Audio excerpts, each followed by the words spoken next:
All right. We're now in. Good. Okay. Can you hear us now? Can we get a confirmation? Yeah, but I think we were getting some input now. Yep. Oh, the chat is on YouTube now. Yeah, chat is on you. So look, we have YouTube, we have Twitch. I think we can now everyone can hear us because I have input on this side. There we go. Hey guys, welcome to the stream. We're in a completely different area. This is not my house anymore. We actually want to thank Mark Gerbino. How does he say his last name? Marky Gerbino. Thank you. Yes. We want to thank him for allowing him to use his space. So we are streaming. We are. I'm just gonna put some music in the background so that we can wait for everyone to get in here. I don't think anyone will mind that. All right, while you're doing that, let me respond to some. Let me move the mic a little bit. I know I'm looking away from the camera. I'm sorry. So we have chat behind us, but unless I'm looking like this, you'll be able to hear me. I can't see chat, so I have it up on my phone as well. So yeah, let me just make sure. All right. Yeah, right. Okay, so chat is 100% working. Looks great. Thank you so much. That's awesome. Love to hear that. Gotta make sure I'm ready for the chat. Make sure I do my shoutouts for Game Chop for allowing us to use this music according to their guidelines, and that Caspian C16, the person who made the lo-fi tracks. Thank you for hiring lo-fi. Just want to make sure we're out there. Kind of loud. I will turn that down. Got it. That's the weirdest part of this whole thing is I'm kind of in a position where I kind of gotta look forward and hope everything gets adjusted properly. Yeah, I think I need to change it here. No, I can't read from here. What am I doing? 1 second. This is why Kenny's gone.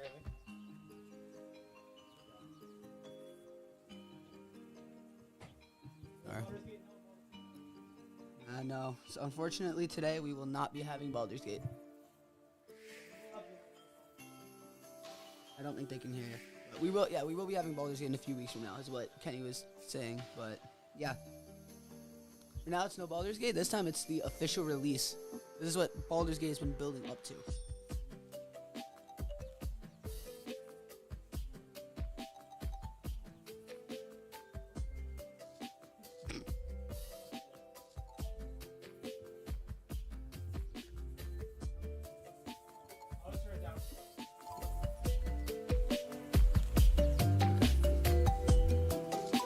Is the music any better? Can we get confirmation?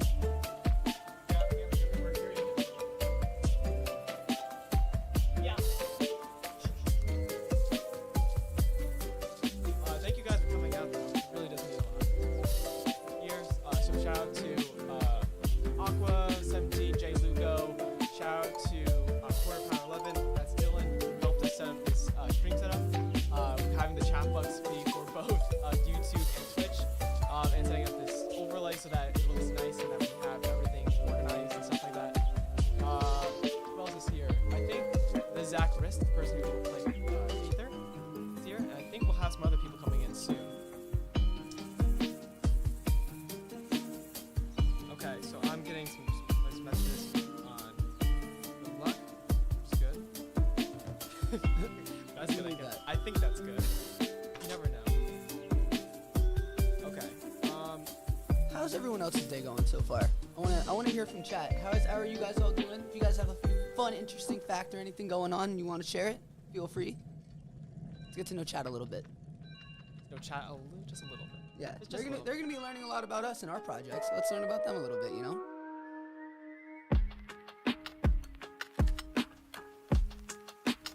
Pretty good. Better now. That's good. Oh yeah, I'm glad we can make it a little better. This is why you need to play Zelda, right? Is this from Zelda? This track is made by Caspian C16. I don't know that. But it is Zelda. It is very good music. It is good. I'm very inspired by Zelda. So I write so much music, and I think the best way to do it is to think about Zelda. I just had to expose me for not playing Zelda. Hey, listen, I have to expose. I'm gonna get so much hate Listen, right now. listen. It's okay. I'm You know I'm how? ready to take it. Listen, me and Greg have a very interesting love-hate relationship. We will expose each other for things for no reason. Yeah. So, we won't show it too much today because we have to be If you go politically back, okay. if you didn't see the stream last week, well on Tuesday, you know, and you see the ending of it, you'll know what we mean. We care about each other. We love each other a lot. But like, you know, there's no fun if there's no blood, you know. So. Yeah, we started. Yeah, we started up. No, we started up a little early to make sure everything was tested and good. So we're up. By the way, chat, you're hearing, if you can hear that, that was Zach Niff, who was the voice actor for,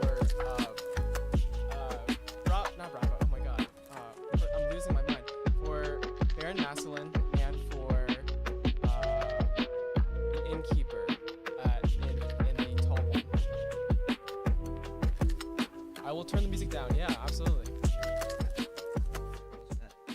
There we go. I turned the music down a little bit. Hopefully that's better. Is it early? It is a little early. We started up a little bit early right now, but we are gonna get going. Around in the range of like 5:05, 5:10, we'll start the episode. Right. But for now, we just want to hang out, you know, So, get comfortable. I want to do one confirmation. Are we good on the music? Is the music too loud?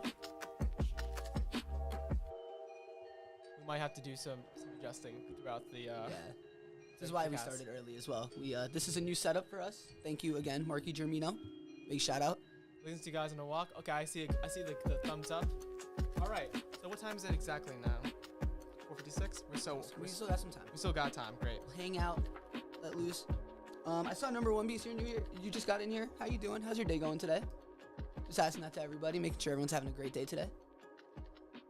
Do you want to roll to see how we'll do on success? How we'll do? Yeah. So that's the dice bag the dice pillow that you got me for Christmas. Where do I roll or someone it? Someone got me for Where do I roll it where I'm not going to destroy everything? You know, it's not really a safe spot. Unless you move these and I can roll it across. You want to move the cups? Glasses? Doing swell, glad to hear it. That's what's up. That's what matters. All right. What we got? Is it an 11? 11. All right, we're gonna do pretty average, pretty mid. Well, for me. a little Pretty better. It's a little better than average. That's true. I'm gonna do a little better than Really a average. little better We'll than take that. What about you? How are you gonna do? We gotta, Very so good. this is, you know. Maybe I'll do better than this. Maybe I'll do worse. Maybe. Not a natural one. Oh. Of You know what, course. guys? I might need to take the stream on myself. Sorry, Ken, you gotta step out, man. That's. I would like to clarify that the first roll that we did on Baldur's Gate 3 was a natural 1 by me, and now that we're doing the stream again, I also get a natural 1. But whenever we play, because Greg and I, this whole thing is based on our D&D campaign. Whenever I'm rolling against you guys, it's always natural 20s. I'm not even lying. It's always natural 20s. It is. So Also, for number 1 beast, got you, man. Gotta get loose, you know. Gotta get loose. Yeah, you do always roll nat 20s against us. I It's do. not cool. I mean, it's part of me being a DM to provide you guys some challenge. That I think the dice gods know that. You know what? You're mean to us. No, not mean, but like every player knows their DM is out to get you. And no, it's listen. fine. There's a little bit of sadism with every DM, right? But it's not that I hate you. I'm doing it because I love you guys. That's wow.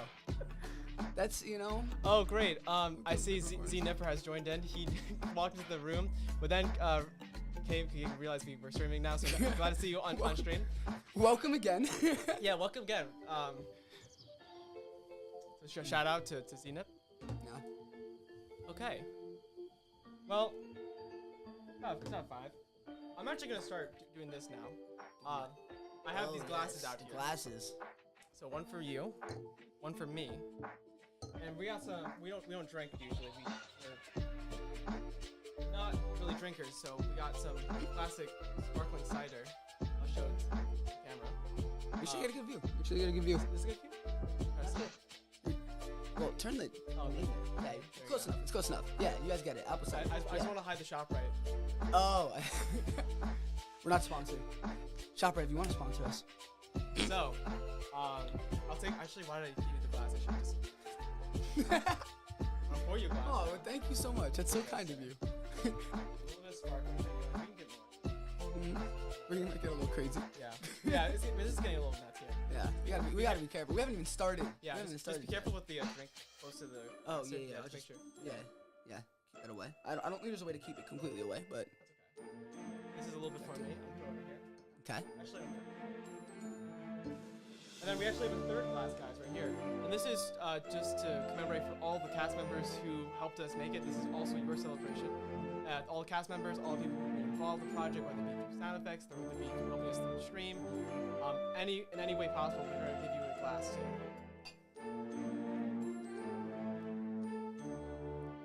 Make sure you got enough. I'll put Keep next that to in the dice middle. wall. Yep. Can I see that?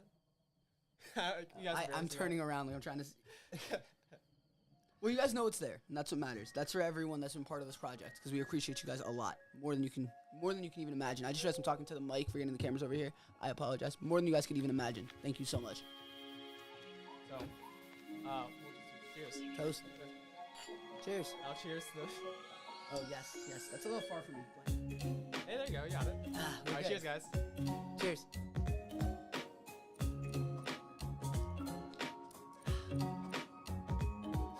Good. And yeah, I'm not a big fan of cider, but this is worth it. This is sharp, right? this is very sharp, right? 17 Lugo. Let's see. Oh, okay. I see Lily Yuhas has joined in. Welcome, Lily. I love that energy. I love that energy being brought in. Woo, let's go. 17J Lugo. Y'all should play Chaperone. I'm not familiar with that. Do you know? I do not. We'll have to ask them later.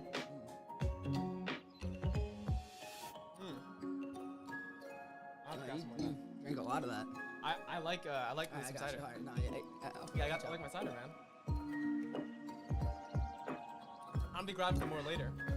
Hey, listen, no, it's crazy. I'm sorry. We gotta be careful here. Okay? I just like my cider, man. We gotta be on point. I like guys. round two.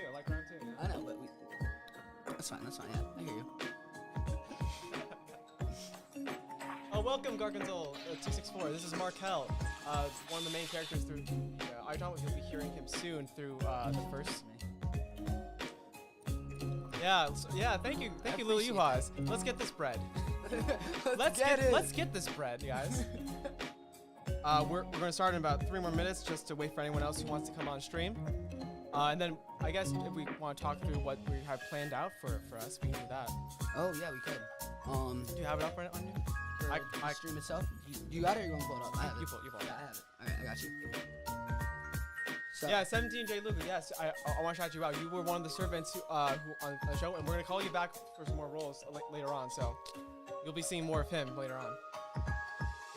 All right, so for tonight, the game plan is simple. What we're doing right now, hanging out before we start. Pretty soon, literally in like a couple minutes or so, we're gonna start the first episode.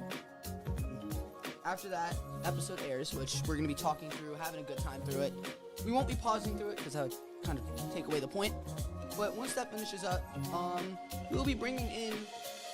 Should we tell them who we're bringing in, or should we keep that for a surprise? No, let's tell them who we're bringing in. Yeah, we should definitely at least the first one. All right. So, also, I just got a message that the music might still be a little loud. Music might be still loud? On which side? Actually, it doesn't matter. Stream, but yeah. Music a touch loud? A bit loud. We're gonna turn it down even more. Yeah, so we are going to be running through the episode, and then after the episode, we will be bringing in the voice actor for Markel, as well as showing you a little sneak peek of something to come with his character. And after we have a little conversation, a little interview type question and answer type thing, we will then show you another sneak peek of what's to come with Aether, and then we'll bring in Aether's voice actor, and we'll have a little conversation with him as well. So stay tuned for that. It's gonna be a good time. We're all gonna have it's gonna be super fun. Promise you that. Okay, so now we're reaching about 5:05. So we're actually gonna get started and live stream the first episode for you guys. It's been really exciting for us. If you haven't already, we are gonna be streaming this series bi-weekly for the first 5 episodes. And the platforms you can view it on is on my notes. You can view it on Spotify, Apple Podcasts, Amazon Music, Castbox, Good Pods, iHeartRadio, and Overcast. So please check out those services to see it. All right. What I'm gonna do is I'm gonna turn the music off, not because I hate the music, but because we're gonna get ready to actually watch the first draft. So are we always all ready? As number 1B said, I just gotta quote that. Hell yeah. Hell yeah. Okay, awesome. Let's go. So here, let's get started. So This is the first episode of The Divine. If there's any music issues or audio issues, make sure to let us know. But yeah. Great, so I hear it now, so let me just make sure I turn that up.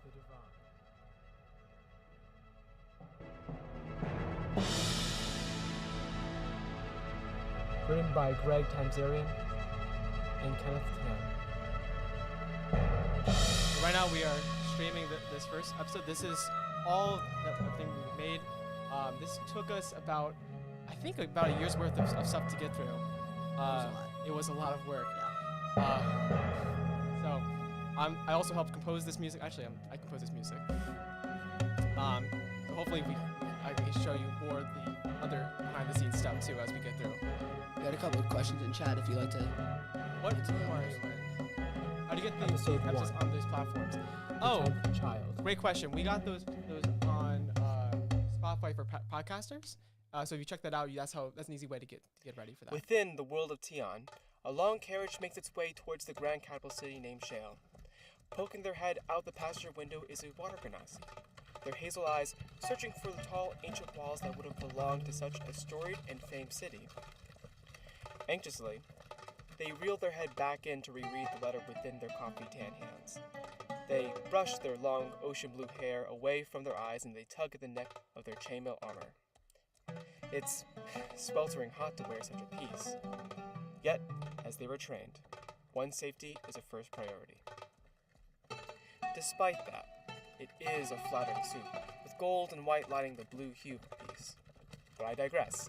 The water genasi rereads the letter in their hands for what seems to be the 121st viewing. They eye the royal coat of arms at the top of the page.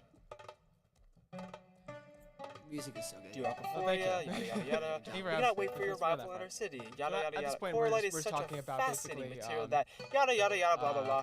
It can be a bit chaotic around this time of year, especially given that it is a great given year as well, yada yada yada. However, we will deliver someone to escort you to our manor from the gate. Safe travels, Trip Manor. Before Aquaphoria can make their 122nd viewing, the carriage comes to an abrupt, complete stop that nearly knocks them to the ground.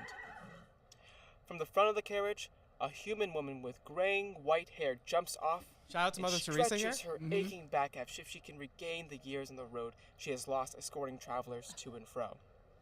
Aquaphoria, we have arrived to Shale. Shout out to Mother They Teresa. step out of the carriage, Shout out, moms. looking at the Appreciate new area which they had found themselves in. Aquaphoria's eyes land on the ancient walls. Exactly what they had expected. Paired with what seems to be a younger, newly installed portcullis that separates the outside of Shale from the inside. It is only then in which they finally realize how gray the skies are. Well, apparently they can't hear us when As we if talk it's and about stream it to at the same rain. time. That's so funny. Thank you for the ride, Cheryl. No problem. I wish you the best of luck. Cheryl looks back over at the road as the carriage starts to move once again. Aquaphoria walks inside the gates. Once inside, Aquaphoria can see Shale in all of its glory. Within 10 seconds of examining the new scene, they were able to capture the image of anxious human city folk Yeah, shout out to rushing Mother Teresa. towards their next destination. To 17J Lugo. Well-uniformed Can you hear guards us? cautiously know. watching the Are they able to colliding hear us now? wave of Not too civilians. sure. Emblazoned on There's their a confirmation chests, we can hear us or not. they bear the symbol of a black hand. Yeah, I with wonder if red it's because crimson on it. we're much Imperials. lower than the stream. Maybe.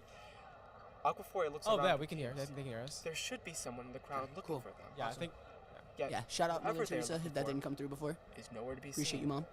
Where would they be? Aquaphoria looks over at a nearby building. A sign dangles from the front with the image of a Now full we're tank in of the ale with bolded capital city writing, of Shale. This stating, is in one of the Tall heart of the They empire decide in a to way. make their way towards the building in the hopes that whoever Yeah, they're it's, looking I guess for much better. might Yeah, be here inside. we go. Besides, after a long trip, the drink Aquaphoria boiling. is coming from the grand city of Genasia, the underwater city, on a diplomatic mission. And now we're going to be moving on to Off in the Markel. distance, there is a large poster board Our filled lovable with rogue. pamphlets and flyers Love Markel. titled The Great Giving. They surround cartoonish mugshots of what appears to be angry and violent men, with various price tags. The odd one out is a wanted poster of an angry, puffy, red-haired halfling gritting his teeth. Wanted, Markel, 595 gold pieces. Ironically, that same halfling leans on the wall right next to the board. However, anger does not fill his face. At this moment, surprise does. Their green eyes widen in alarm as the Water Genasi newcomer enters the gates of Shale. He scratches at the scruffy cybers that stretch to the base of his chin as small golden hoop earrings sway in response. His eyes narrow on the details of this new arrival. Could that be? The puffy red-haired halfling starts to walk towards the tavern, his face turning to caution. He steals glances at the Imperial Guard to make sure he isn't noticed. As Markel is approaching, a raggedy dressed furbolg appears from the crowd and intercepts his path. So this In the furbolg span is of a 20 special seconds, type of race Markel's in face has D&D, turned of from like a floppy-eared surprise cow to type of caution, being. shockingly A little more of a at the approach of this floppy more loose guy Yeah. with some Markel attitude. steals another glance at the Imperial Guards, his face You understand turning what we mean back by to loosen a caution. little bit. Yeah, with a so bit this of is anger. this is very heavily The D&D furbolg based. does not register So the it's anger on very Haplin's if you're face not as aware of Markel some of the turns to D&D face him. In fact, classes Markel and- or realizes races, that then the it might furbolg be seem a to little bit have confusing. registered anything that has happened in the last 10 minutes. But we'll The try to furbolg's keep you guys face going. carries a look of Guys, we shaken want to alarm. make sure you guys understand. If it hadn't been for the intoxicating wix fruit scenting his breath, Wix one fruit would is assume drug. real danger was amiss. Don't partake. Markel, I finally caught up to you. Fucking hell, brother! You nearly gave me a heart attack. Dude, I don't want the scroll, man. What do you mean? You're returning it? I just want to get high on the wix fruit, but it's really hard to do that because your stupid scroll causes shout out to- every guard in shout out town to to Chris be all Maxino up for in this my voice. personal space. Brava starts to reach into his pocket and takes out a tightly bound scroll with an Imperial insignia. Behind him, Markel notices a couple Imperials looking over in their direction. Look, man, I just really don't want any trouble. Lower your voice, brother. Not everyone needs to know our business. Markel snatches the scroll from Brava's hands. So do you have any on you right now? Also, answer the question of Markel where we starts filmed it. walking We away actually with all scroll filmed in it hand towards separately. the tavern once again. And thanks to Kenny and his Brava ability looks to back merge and everything throws together, his arms in the air in defeat. he basically pulled all of Markel our quickly recordings and stops his audios and advance as he watches a new mesh it figure as appear. well as he could. Bearing a It deep was Imperial garb, definitely a high-ranking challenge to officer do this walking because into the tavern. we have such varying Oh, shite. vocal qualities from the microphones, and I think I kind of welcome the challenge, even though you kind of can clearly hear that it's different microphones. I don't think it detracts from the actual product. Far off on the so other we're gonna side try of to Shale, improve men that with as we go rags on. exit out of a large so yeah. open and ransacked building. A sign Also, dingles the off in the Patrick front Star as it's about comparison to is fall very off. accurate. Lathander's home. So now we're Around going into 30 Lathander's beds home, pack which the is room like kind of like a sardines. Dirt hovel covers the home floor, for anyone anything who from can, blood who to can live piss in here. stains the sheets We'll of be the meeting beds. 3 of our new characters Among the here. 30 beds, a pale male half-elf with golden, black-tipped hair can be seen sitting upward. You wouldn't expect a man like this to be here, especially given the fine reddish dark brown leather armor over black, with boots and arm guards to match. Yes, strange for a man like this to be here, and stranger still, this man was staring. This half-elf is focused on a nearby half-orc, I love that pause. sleeping a bunk away Yeah, you from have to him. pause. You have to pause. The half-elf is eyeing the long, spiky black hair and extremely dark tan on his muscular frame. The half-elf also noted that the man carried an axe but wore no armor. He jumps off the top bunk, walks over and taps the refined shoulder of this muscular half-orc. The half-orc turns over and opens his sharp, red eyes at the half-elf. Shout out to Isgil, who's Greg. You better have a good reason for waking me up. I saw you in a dream of mine. What the hell are you talking about? I'm a follower of the light, and I think you're important to my mission. This is Aether, or A look of confusion Zach strikes the Riss. half-orc's face as he peers at this strange man. He then takes note of the longsword holster on the man's side. It seemed to glow a faint yellow hue. The grog of interrupted sleep starts to fade away as the half-orc also notices Bars. a short, green-haired half-elf woman behind them, pretending to be asleep, listening in on their conversation. this last Upon person that we're looking going to be over, seeing is The green-haired woman Soma, tries to run away, but in a quarter of a breath, by Anessa the Martin. muscular half-orc catches the runaway and lifts them up by the armor. Much to the half-orc's surprise, the armor seems to be made out of wood. This runaway bore wooden armor dyed in a brown reddish hue color, and tied on the side is a half-black, half-white Oni mask. Hey man, let me go! Why were you listening in on our private conversation? You weren't being very discreet, so it was kind of hard not to. Then why did you start running when you got caught? Look, I was just interested in your friend's sword. Well, thank you. It was a gift of sorts. Can you put me down now? The muscular half-orc lowers their runaway down. Anyway, I know it's a bit out of the ordinary, but I think that you're quite important for my goals. My name is Aether. I'm Soma. Isgilk. I don't really understand much of what you're telling me. I'll put a little bit of a fun fact here. If our goals align. We actually didn't have Soma say her So be it. name until like the end, Mm-hmm. where like What exactly I had to realize, is I your had to goal? tell Nessa to quickly record. I'm Soma. I'm not quite sure Yeah. of the full picture yet. That was All I my know fault. is When I wrote it through, I need I to make some forgot allies. that everyone and needs the to big mention guy's their name at probably least one once. of them. So 17J Isgilk Lugo, looks to be thinking, Isgilk is being almost as played if by considering the Greg benefit Tamzrian right within here, this our random writer. half-elf That was me. asking for their alliance. I hope I did good Isgilk enough. eyes the Hopefully. glowing sword and looks back up towards both Aether and Soma. Well, do you know the other allies you need to find? Nope. You might be one of them for all we know. The door bursts open, with 3 Imperial guards at the entrance. Everyone wake up. The Great Given's about to commence. Your voice is Out really of the funny. beds, now. Which I should say, shout out to you One for of the doing the Imperials narration. walks Oh, over yeah, to a of course, thank sleepy-eyed you. civilian and pushes them off the sheets. I have to do something. That's The Chris. angered civilian quickly becomes the fearful civilian as his eyes peer up at the Imperial figure towering above him. He immediately jumps up and skitters away. Everyone in the room starts to proceed out. Isgilk, Aether, and Soma among them. So now we're going to return back to, I believe it's hall 1 here. Returning back to a tall one, the smell of ale permeates the room. The beer-gutted barkeep flashes a smile as Aquaforia takes one of the bars. As 17J Lugo said, we're going to be As a seeing the barkeep, first he instance knows of that Voiden, making a good first impression, which is a is very what big brings character customers within, back. well, He Voiden are a begins to very start his big type of usual friendly characters in spiel, my but finds himself campaign. dead silent, But I'll let it speak as for his itself eyes here. catch the visage of the high-ranking Imperial Guard at the door. The silence spreads throughout the room like a virus. The creature seemed to be a humanoid, perhaps a half-orc at some point in time. However, what was once a light cerulean skin tone had atrophied to patches of graying skin which seemed to be pulled taut by the skull. The same creature adjusts their long Imperial robe over their armor and starts walking over towards Aquaforia. The creature felt the stare of every patron in the room on his back, but no one Thank dared you. to make eye contact with Thank his you, death-filling Gorgonzal or eyes. Mark Health. It takes I a tried my seat best next to make Aquaforia. this.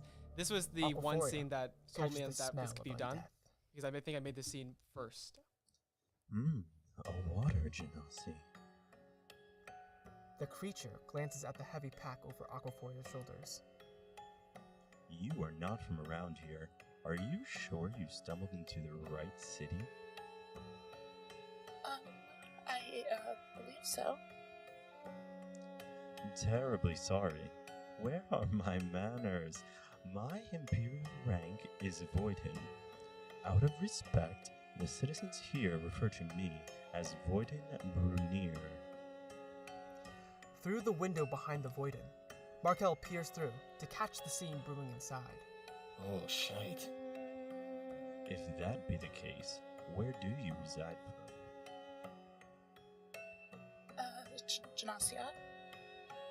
So far from home. Are you looking for someone? I'm here in search of the Tripp family. Voiden Brunir winces at the statement and shifts his gaze. His eyes search deep within Aquaforia. Aquaforia is shocked by the deep, intrusive red eyes burrowing into them. You seem smart enough to know your place within these walls, but you are in my city, after all, so direct questions must be asked. Liars, murderers, and certainly godless have no place in the city of the Undying King. So, do you know the Oracle? Aquaforia is caught off guard by the intensity of the creature, but can't help but be puzzled by the last question. The Oracle? I'm sorry?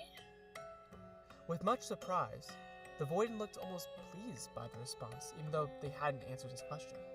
I should mention that this is Interesting. Hayden does a great job voice acting Well, here. I but hope you enjoy this your is time Andrew O'Connor, here, and who I just Voiden met Brunir maybe looks 2 months over ago. at the But he window, did when we but heard finds nothing his unusual. when I heard But the he voice bore for this, the when we look heard of that knowing that we something knew had that happened. we wanted him. He was Well, not if exactly you what we wanted do for see Voiden, anything but unusual, it was please different do enough in let a way us that we know. were sold by the These are idea of it. dangerous Let- times. There are godless running around, and it is my responsibility to silence them. Yeah, I The agree. I Voiden think stands up and exits the tavern. his voice for this is not what we expected at all for what we wanted, but it just gave such a normal yet super discomforting feeling. It was like that might be something that we can shift to. Right. Markel slips through the door unseen by the creature. Now we have Payne. And he makes his way to the Payne barkeep. does do a great job throughout the entire piece. Hey, Brock, buddy. We're also going to be shouting out here Zach Niff for I doing need the a little help. innkeeper. Brock, the innkeep, not the Anger president. And concern flushes the barkeep's face. I'm sorry, but you must be mistaking me for someone else. Come on, Brock. Brock slams his hand on the table. They lock eyes. Brock nods his head towards the back room. What are you doing here, Markel? Glad to know you haven't forgotten about me. Anyways, I need some You information. can't keep doing this, Markel. You're endangering too many people by bloody walking in whenever you want. Oh, come on, please. Just help me out this one last time. The bartender seems to ponder for a moment. Okay, but after this, I don't want to see you here ever again. Got it? Got it. All right, get over here. There's someone nicknamed the Oracle who's supposedly Ganassian. Okay, great. I knew this already. Is that everything you got? Yeah, that's it. If you want more, go find someone else who can do it. Just answer one more question then. Sure. But you're only getting one. And then I want you the hell out of here now. That person in the tavern. Is that the Oracle? I don't know. And if he's involved with that Voiden, I'd rather stay out of it. You haven't spoken to them. Markel, I don't know if you realize, but you just used up your last question. There's the door. Now get the bloody hell out of here.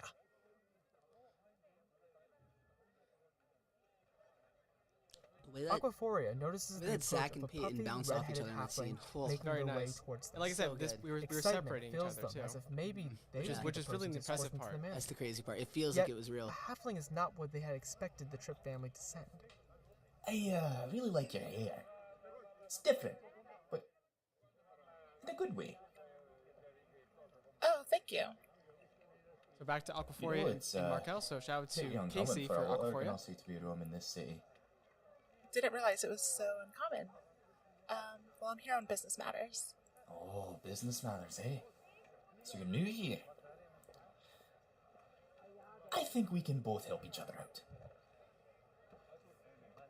How exactly could we help each other? Well, you see, I have information of this area. I've been here for a little while. Aquaphoria winces at Markel. A brief moment passes by as Aquaphoria tries to look into this halfling's intent. Do you know where I could find the Tripp family? Oh, the Tripp family. Those rich bastards. Yeah, I can show you the way there. Okay, But great. I also have questions, which maybe you can help out with. Tell me, how much do you know about this city? Not much other than I have business to attend to here. Oh. Well, you chose one hell of a city for business. I'm also curious about this great giving thing. Oh, that.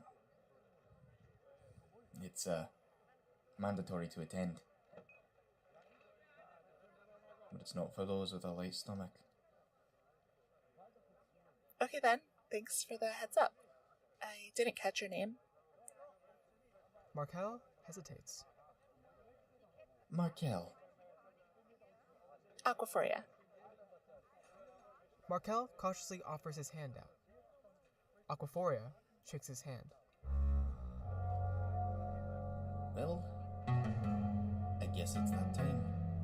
I want to say something, I guess. I think I really loved this scene. Is actually kind of close to my heart because it's like one of the first times in, Within like, the town there was, square, like, role play a between, tall dark gem towers over the shepherded onlookers. new player and Placed in front of the experienced gem player is a within the large campaign. platform, So means a lot to me. Void Brunier Yeah. stands overlooking the heralded crowd with 4 other dark-robed Imperial A lot of guards. nostalgia that's Behind them going are through 9 me and children probably a who are lot of all people tied to in the dark session in cloud. general, just listening to A this. man, finely dressed incredible with that the we were able dark to do hues this. of I'm Shale so governmental happy. authority This is makes his amazing. way towards the podium on the stage. What is this?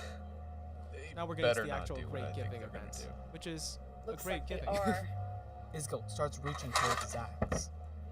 What the hell are you doing? What do you want us to do?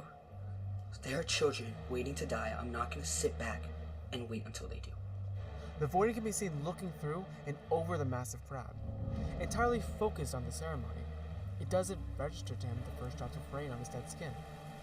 Thunder rolls into the town square as onlookers raise their hands to cover the oncoming downpour of rain. I was gonna say, it was really hard to get this rain. It's not rained at all in this area in like years. Yeah, I don't know how you did it, but this was all recorded by On Kenny. the opposite side of the crowd, The rain, Uncle at least. Fourier frantically examines the tied-up children while trying to wipe the rain from their face, disturbed that Markel seems to be more affected by the rain than the horrific scene about to play out in the town square. Markel, what is happening? Tried to warn you. It's not a pretty sight. The finely dressed man steps up to the podium with a new entourage of servants, placing a series of umbrellas above him. A twinge of annoyment strikes his face as a drop of water falls in his grim speech. In the front, a few city folk whisper, Baron Maslin, Baron Maslin. It disintegrates into silence as the Baron begins to speak. Welcome, everyone, to the Great Giving. Today is the day we commemorate and celebrate the unification of the world under the Imperial banner. And in this, these fine children are a gift to the being that brought prosperity to us all. Let us give tribute, our dearly beloved, knowing that we are better in the eye of the undying king. That our failed order was given new life and relinquishing our trust in the old heroes who had fought against our king. That our failed order was given new life in rejecting our old gods who had turned their backs against us. That our failed order has rebirthed and became the United Imperial Empire. Voiden Brunier, you may proceed with the ceremony. Looking to Lily Uhas. Yes, this was the rain of the camping trip. So A darkened and cursed light shines directly above the crystal. The crystal starts to hum as it pulsates with energy, and reality seems to distort and break around its edges. The children's bodies phase in and out of existence before a flash of white light causes them to disappear. The world seems to stop. The Baron, tucked underneath the podium, once the air had finally settled, emerges from it with a sigh of relief. But then is suddenly alarmed by a new figure. Aloo! Aether brandishes his bright sword, materializing from thin It's air. go time. It sings with pointed vengeance towards the Voiden. So this is the and most following close controversial behind, point Isgult of takes the, his axe out, episode beginning to breathe away heavily. for a D&D campaign. A slight inconvenience. Let this serve as a lesson to all of you. Voiden Brunier steps in front with his arms out. A small orb of fire starts to form between Voiden Brunier's fingers.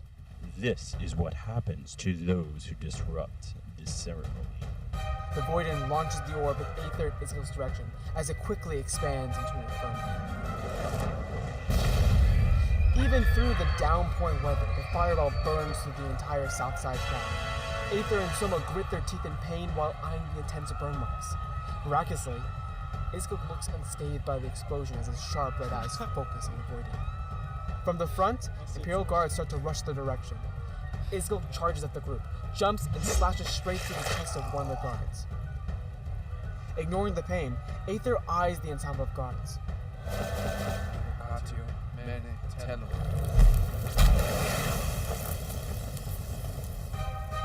He raises his hand and blasts one of them with purple arcanic darts, piercing through the guard's body. Voiden Brunier narrows his eyes at Aether. God.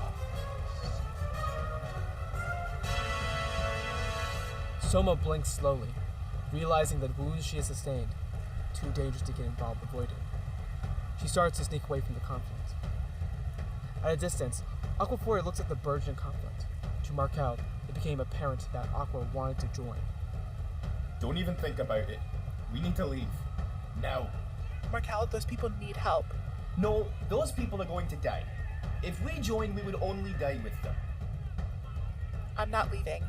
Aquaforia starts to rub their hands together, points towards Aether, and yells. Let's go. A stream of aqua blue light with golden lines go into Aether's wounds, as burn marks return to healthy pale skin. Aether looks back, with both a surprised and gratified look. Great. Well, it's been a pleasure knowing you. Markel sprints towards a building and starts to climb it.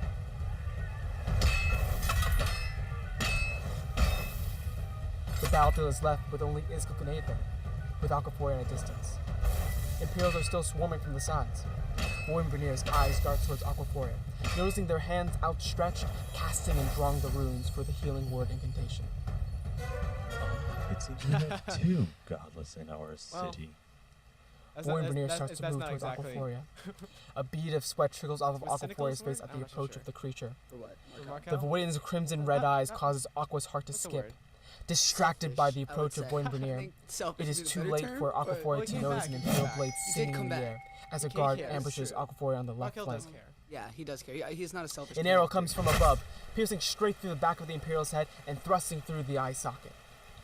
Did you really think I would leave? See, I wasn't going to say that till that happened. Aquaforia peers upwards. Markel is on top of a building with his bow drawn.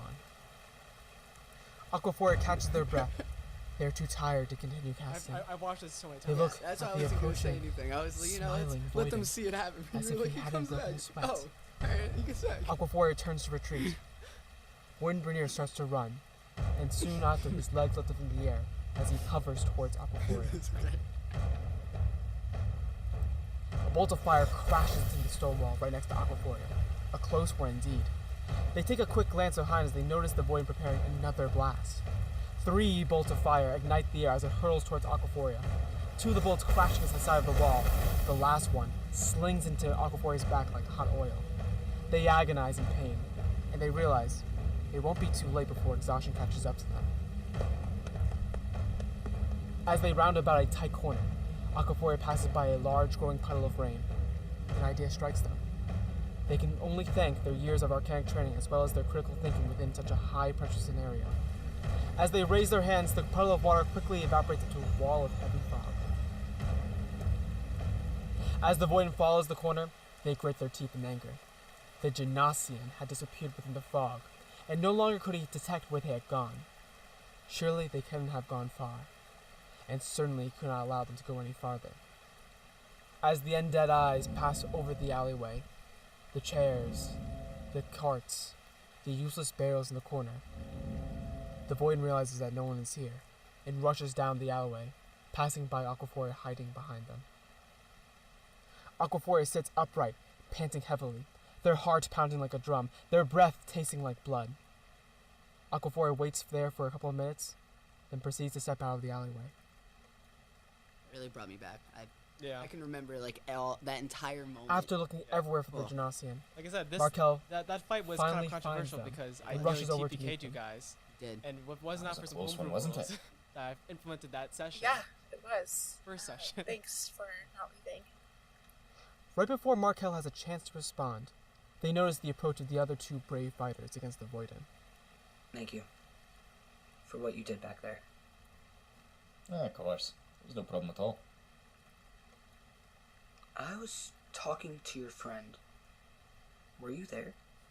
Markel's face goes blank and upset. It was no problem. The name's Aether. Well, I'm unsure of your it would've been goals an from interesting here on story. out, but I think our odds will be a lot better if we stick together. That doesn't sound like a bad idea. Hold on a second. Do you know how dangerous this place is? You want us all to walk around here together? Might as well just throw us in a jail cell now. Last I checked, we handled the Imperials pretty well, didn't we? Well, Voidens don't scare me. Well, you should. He just fried your ass up there with a single finger.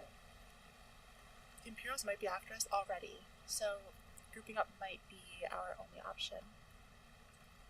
How did I get roped into this? From the side, Isgok eyes a set of two individuals making their ways towards them. A man and a child? The man glances at the side of the road before leading his younger one into the alleyway. Isgok looks at the clothes on the man. What had once been acceptable clothes have been tattered by cuts. Coming up as a character. The child seems to be half played the by man's Dylan height, Snyder, with blonde hair, and they both carry a look of fright. I'm sorry to intrude. Thank you all so much for what you did today. It was the right thing to do. No need to thank us. No, you don't understand. My son was supposed to be up there. The 10th child. Knew I only counted 9. The man with the tattered clothes looks towards the retreating crowd escaping the town square as Imperials search alley by alley for the intruders. I fear that he and I may not be safe here anymore. Please, we need a way out of the city. Help us get out of here. What do you mean way out of the city? I may have forgotten to mention, but people don't exactly just leave Shale unnoticed. So, what's it gonna be? Are we working together? I'm in. We can't leave them here. If we can help, then you can count me in as well. Everyone looks over at Markel. Well, guess I don't really have a choice, do I? And it's settled. We'll help.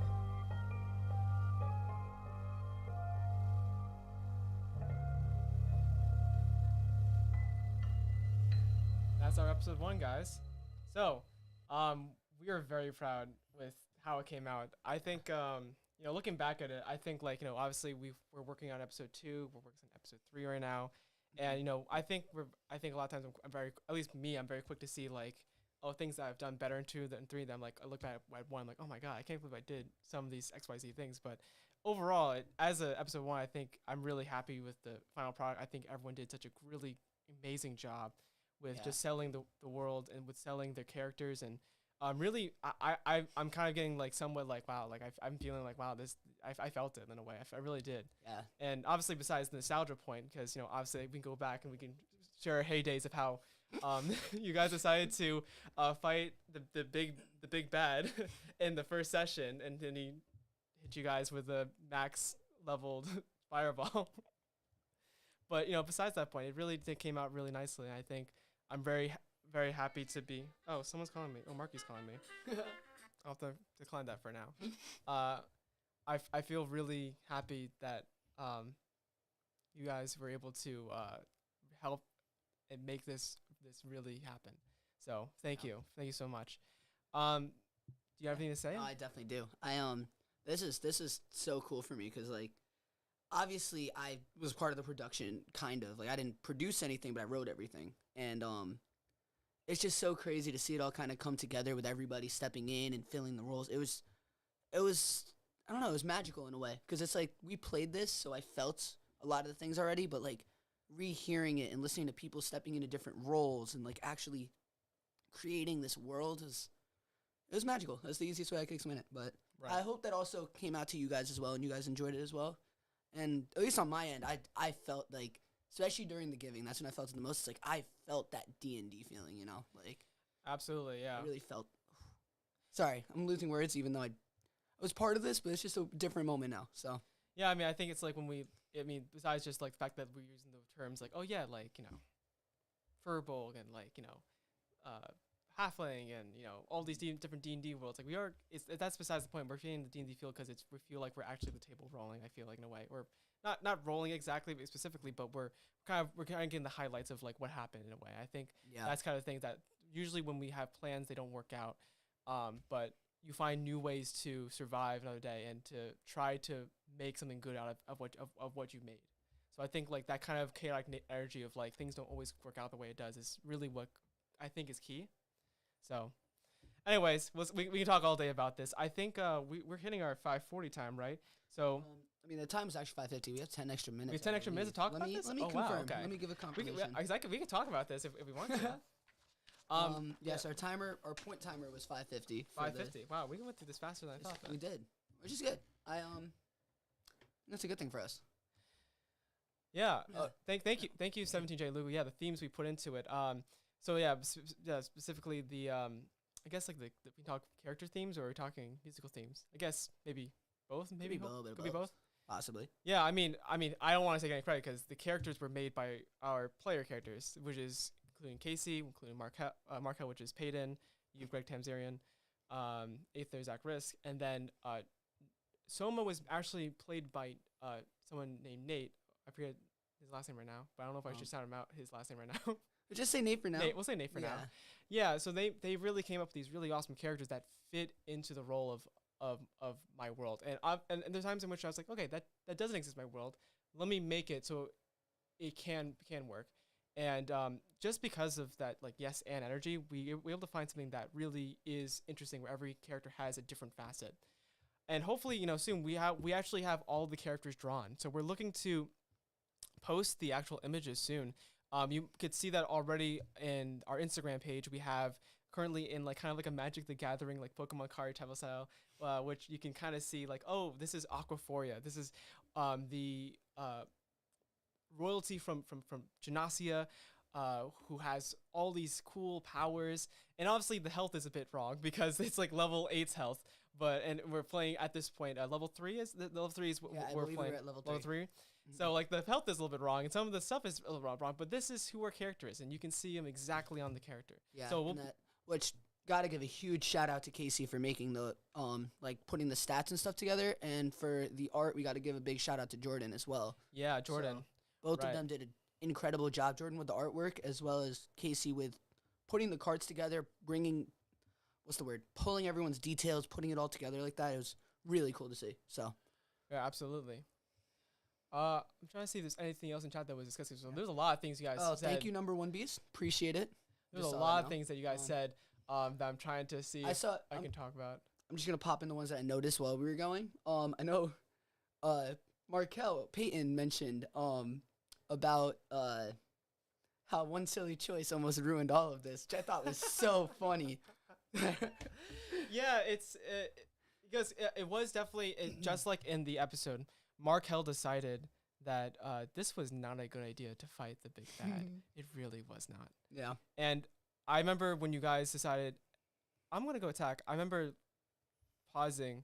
I had the camera on because we're playing online. Everyone's kind of scattered. I paused. I looked at the camera. I was like, you sure? Yeah, that's the fun thing about being, I guess I would probably classify myself as a veteran player. And I think that's the one fun quality is like, I know what's a good or bad idea. But I'm decided for this campaign especially, I am committing to my character. What my character would do, regardless of punishment, that's the reaction that we're going to get. Regardless if they get traded or not. Yeah, regardless if they get traded. If you missed the stream earlier, Kenny admitting to the idea of trading people. So we won't get into all that, but that's a crazy statement to make. Yeah. Oh, Pompadour Prince. Thank you for saying nice too. We actually are borrowing the studio from a good friend of ours named Marky Gerbino. I'm going to say his name. Gerbino. Thank you, Gerbino. He's a really talented actor, really talented filmmaker, and he had this huge kind of podcast studio set up for one of his older works that he had, and he kind of didn't really get to use it as much because I think he's transitioning to another new part of his career. But it really is. We asked him if we can use it, and he was super okay with us. So thank you to him for allowing us to use it. I know somewhere in the past, someone said gives kind of Lord of the Rings vibe at the beginning. I think that might be due to the intro music. Initial music. Yeah, for sure. I think I want to give a shout out because first off, the person who introduced me to watching the first Lord of the Rings was Payton, who plays Markel. I never before had watched it, and the funny thing was I was playing D&D like already without knowing Lord of the Rings. But obviously when you watch it, you're like, oh my god, you're just like enveloped with just like the style of it. It's so like inspiring just to like just watch how they were able to put it together. And I think when I was making that intro sequence, originally it was supposed to be to go with Aqua on the cart, like almost in the same way how like Gandalf when he's riding to the hobbits at the start of it, there was this huge beautiful orchestral scene that started off. I wanted something exactly like that, and then I wrote this whole thing, and then I realized, oh my god, it's too much. It's too much from what we're doing on that. So I realized, okay, I think I have to scale it back. We'll use it as an intro, and that's how we got that kind of intro Lord of the Rings vibe. But hopefully we kind of somewhat depart from that in some ways. We have kind of these weird inversions that aren't typical fantasy. Yeah. Also, thank you for the comments, both Lily and Jesse. And Jesse, I know exactly what you're talking about. That character was so funny. Love that character. Which character? I appreciate the comments. So we had a D&D session. It was actually the one when we did like the little no character sheet session that you DM'd, if you remember. He had a character that was just so entertaining. I love that character. So. Oh yeah. Oh, I guess like we should make a mention about D&D because D&D is everything that inspires us. Everyone who has never played D&D, you guys should definitely try it. It is a very inspiring game. We made a whole podcast based on it, and there are many ways to get involved with D&D. That you can find your local game store, or you can find the free rules online and get a few friends, play a one shot. One of you guys have the DM, unfortunately, and then hopefully you don't get stuck like a forever DM like me. And then you'll get to understand that it's like this kind of chaotic mess in a way. It's if you ever wanted chaos but didn't want to deal with real life punishment, play D&D. Yeah, that's my recommendation for me. Yeah, it's you can learn so much. Just there's a lot of learning experiences from it too. Actually, there's like been efforts to like bring into school systems, and like it kind of teaches people to like really get kind of like try things out, and like it kind of encourages you to make mistakes too a lot of ways. Yeah. So it's really cool, a cool system in how they designed it. Obviously not the 5e. Marky, now you walk in. Now you gotta walk in. So Marky, this is the Hurston studio.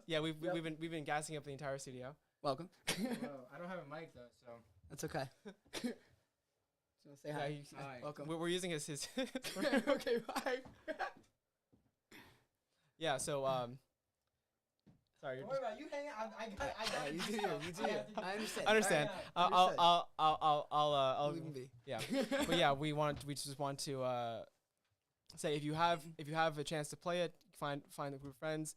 Doesn't matter what you play. It matters that you try. And if you don't like it, that's fine. There's nothing wrong with that. Yeah, I mean, I think the best part about it is if you ever want to just like, I don't know, if you're into like just acting different in a way, or like there's so many different options when you play and different character ideas that you could create. So if you want to just mess with things and just exist in a world that can't be real, it's a good time. So absolutely. Yeah. Okay. Well, I think we probably exhausted most of what we said in the chat. Do you want to just call for break early? Yeah, we could. We want to call for break and then bring in Markel? Yeah. Or we'll start the scene and then bring in Markel. So stay tuned, guys. We're going to go into a break, and then next time you see us, we're going to be showing off a sneak peek and Markel. So hope to see you guys back soon. in 5.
we all are. All right, we're gonna get live, and then we're gonna show the sneak peek. Oh, we are live. Oh, we are Yeah. live. We're live, and we're gonna show the sneak peek. Oh. Sorry. Wow.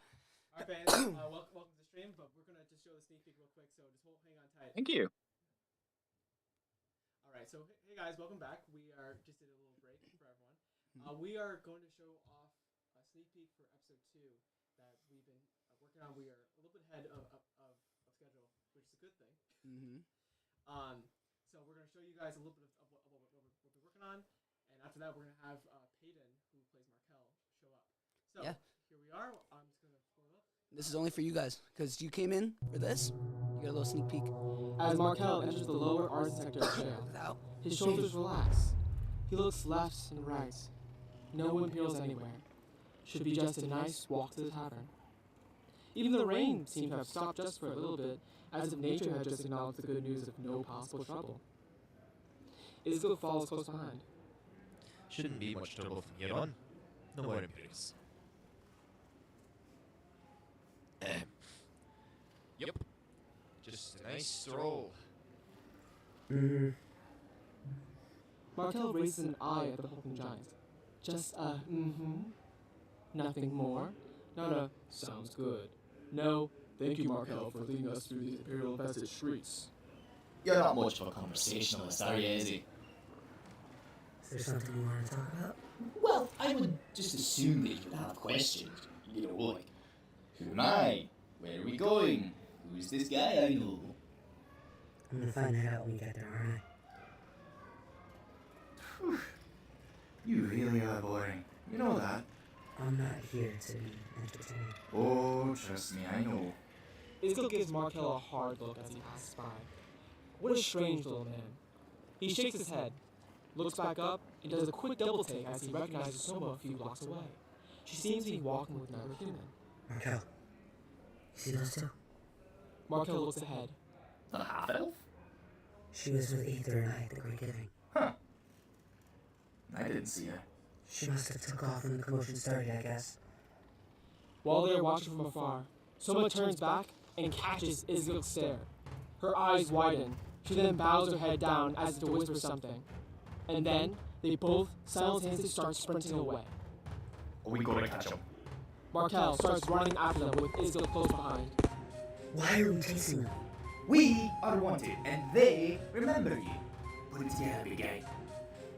Soma and the human figure dart around an alleyway. There's no way in hell Markel's gonna let them escape. He follows close behind, round the corner, and uses the nearby barrels and ledges to parkour onto the left alleyway roof. From this position, they'll easily lose sight of where he is. He sneaks a glance below. With a quick pivot, Soma turns around with bow in hand and aims a shot at Isgil's ankle. While Isgil manages to dodge it, he stumbles and slams into the alleyway walls.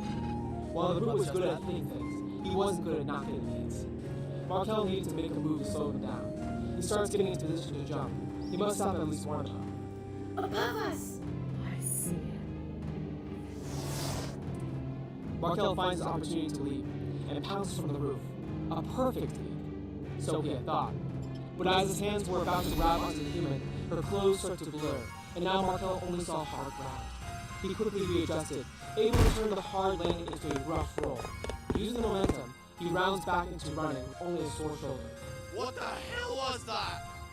He could have sworn that he had a hand in her jacket. He looks behind to where he had jumped and sees only rolls of bandages and herbs remaining where he had jumped. As they round another corner, it occurs to Markel that no ground has been made compared to where they had just started. His exhaustion was getting to him, and he needed to end this quickly. Izzy! I've got a plan! But it's not exactly a good one. What are you thinking? Throw what? Get stronger and chat. Throw me. It's our only chance of catching him. Isgil smirks a bit. If you insist. Okay, but you're gonna need to give me some time to prepare myself. Oh, what the fuck? All right, so that was our sneak peek from coming up in episode 2, and luckily we have Markel right on the line with us. Markel, or Peyton, I should say, Peyton Kepler. Can you hear us? I can indeed. Awesome. Can everyone online hear Peyton? Yeah, you can get some confirmations in the chat. And Peyton, you can say a whole long sentence if you'd like. I mean, if you really need me to, I will, but not unless you absolutely need me to. You know. Okay, we're good. Thank you, Peyton, so much. Thank you for being here. It really means a lot. We've known each other for a long time. You've known Greg longer than me too. Then you know. Yeah. Yeah, you get know. You know what I mean. Yeah, So we've known each other for a while. So. Oh yeah. Mm-hmm. Yeah, we're all good friends. From even I get what you were high school or Yeah, it high was school, even high middle school. school. Oh yeah. No, it was high school. Oh, okay. Sorry. Definitely not high school. I wasn't there yet. What do you mean middle school? Or yeah, middle Yeah, school. right, yeah. No, you're good. You're good. Okay. Well, Ben, we want to talk about your character, Markel, because you have such a big role with Markel, and you have probably one of the most distinct voices with Markel. And I think as even in the chat, people are very interested in you because you kind of differ, or in some ways a foil to even like Aether, right? Who is very positive. You can be very cynical and be very like, okay, being very more pragmatic in a way. So Yeah. I want to ask you a first question, just to kind of warm us up into it. So, Peyton, we play fighting games together, like a lot of fighting games together. I remember when we used to play Smash Brothers. I remember when we used to play we played a little bit Street Fighter. We also played mostly Mortal Kombat, I believe, and Injustice too. So if you could compare Markel to one fighting game character, who would that character be? Oddly enough, I think it's one that you didn't mention. I would say probably like Peacock from Skullgirls. Oh wow, Um, Skullgirls. And the only reason I say that is just because Markel doesn't necessarily like to be head on in the fight. He's a stoner, for lack of better terms. He keeps his distance, stays back, and not only that, but he's unpredictable. And Peacock sort of fits that narrative almost to a T, with her very slapstick sort of animation style compared to the rest of the characters. It's a very, very big contrast to what you're used to seeing. So, yeah, I think I would say Peacock is a good comparison. I think Peacock's a great comparison. I think that definitely highlights how you view Markel, especially in combat, as you're pointing out, being a ranged character and all. I think me as well as some other people in the chat might need to look up this game and the character. But I am intrigued. Well, Skullgirls is It's not the most popular of that probably makes it a good answer. series. So it's also probably not the most family friendly of this series either. Also, definitely not the most family friendly. I love Skullgirls. I love Skullgirls, but I'm definitely not showing children this game. God no. God no. All right, well, please. I took a similar route with my first question, actually, which is kind of funny. And something that me and Peyton both did a lot when we grew up is we played a lot. I mean, probably too much basketball together. So my question is, which I am curious about what you're going to say about this due to his height in this situation. If Markel were to play basketball, how would you describe his play style?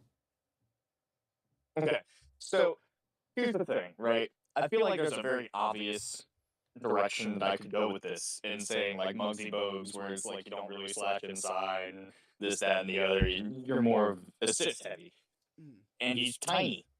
You know, it fits the mold perfectly. Right. But I would say that he plays almost more like a shifty floor general.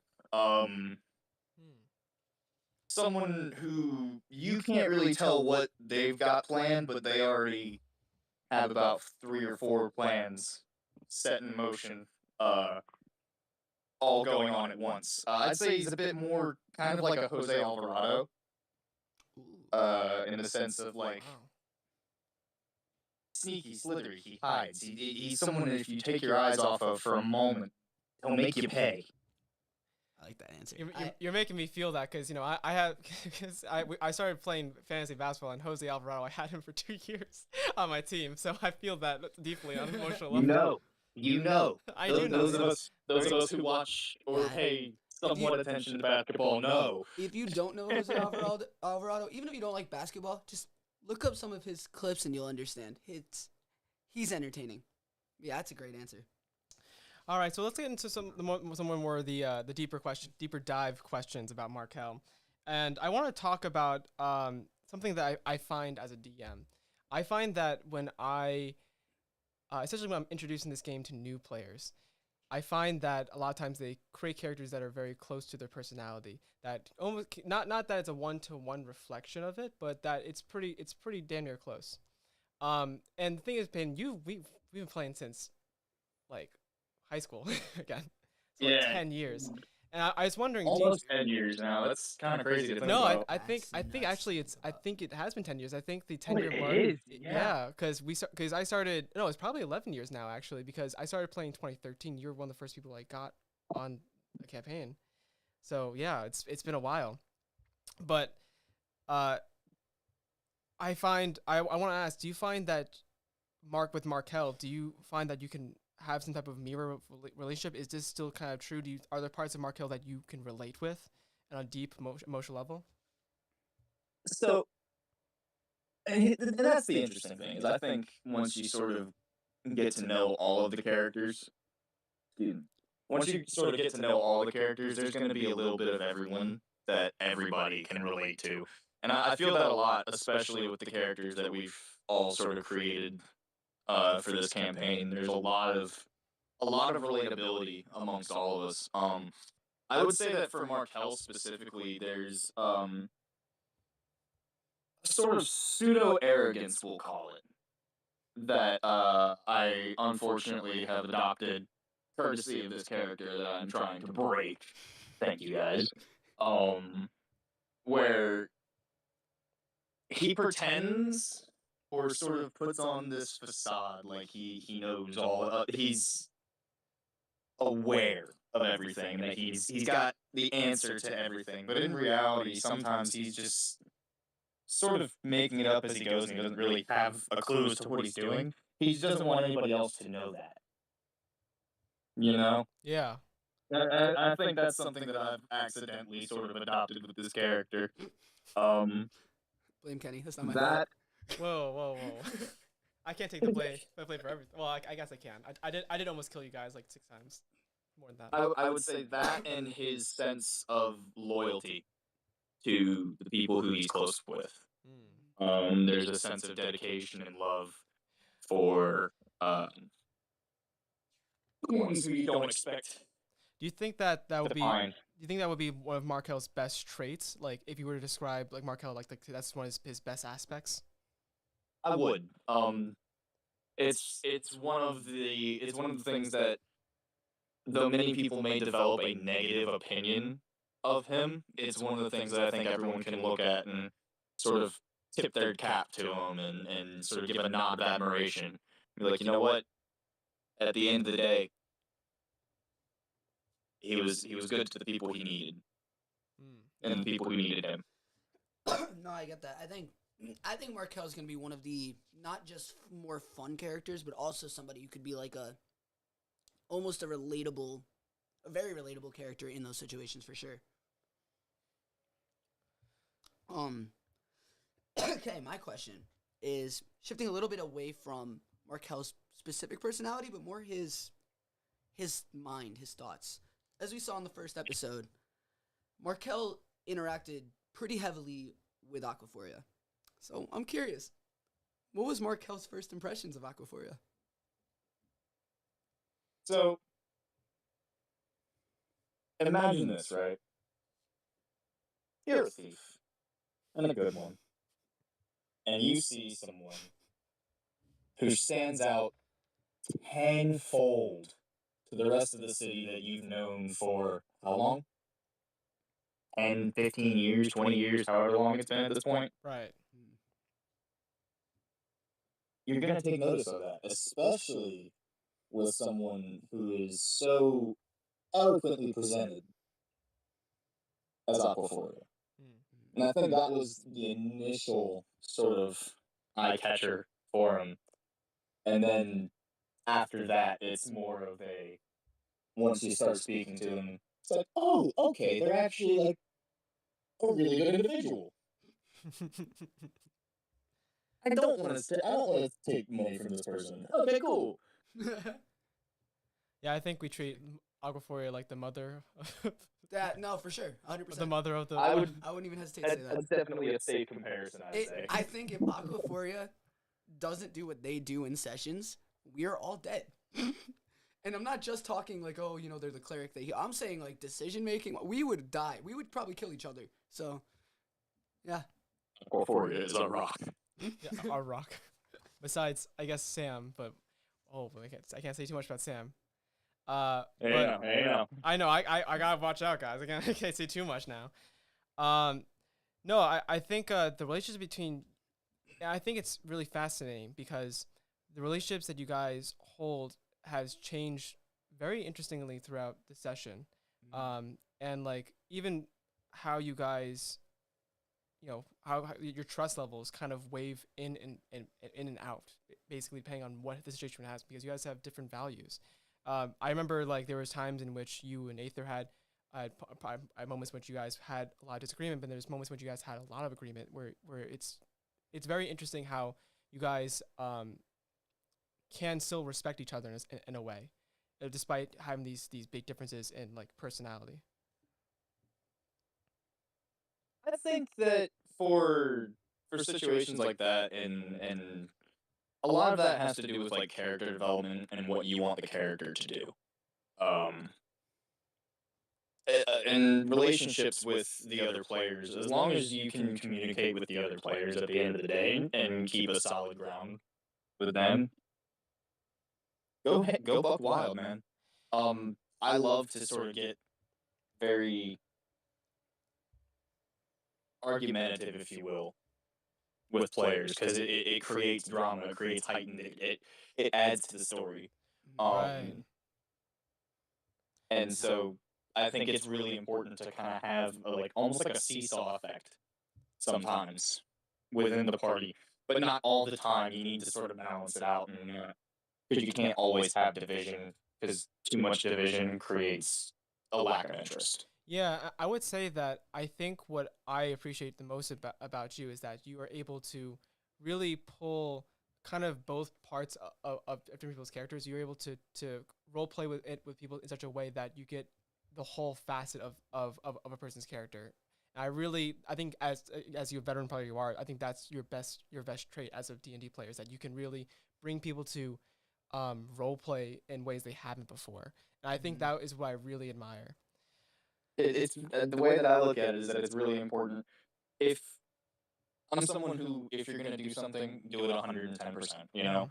And with this, I like to get into it. And for me, it makes it more interesting and more entertaining for everyone else if they can also get into it. So I don't mind necessarily, taking the lead on roleplay situations and sort of, for lack of better terms, guiding people along the way. It's a great time. And once I've finished doing that and I can kind of step back and the role play develops on its own, that's when I can sit back and smile. It's so much fun. Absolutely. It is so much fun. Absolutely, man. All right, real quick, I just want to pull from chat. We got a question from Lily for you. Yes. What Marvel character would you relate Markel to? Oh, that's interesting. That is a very.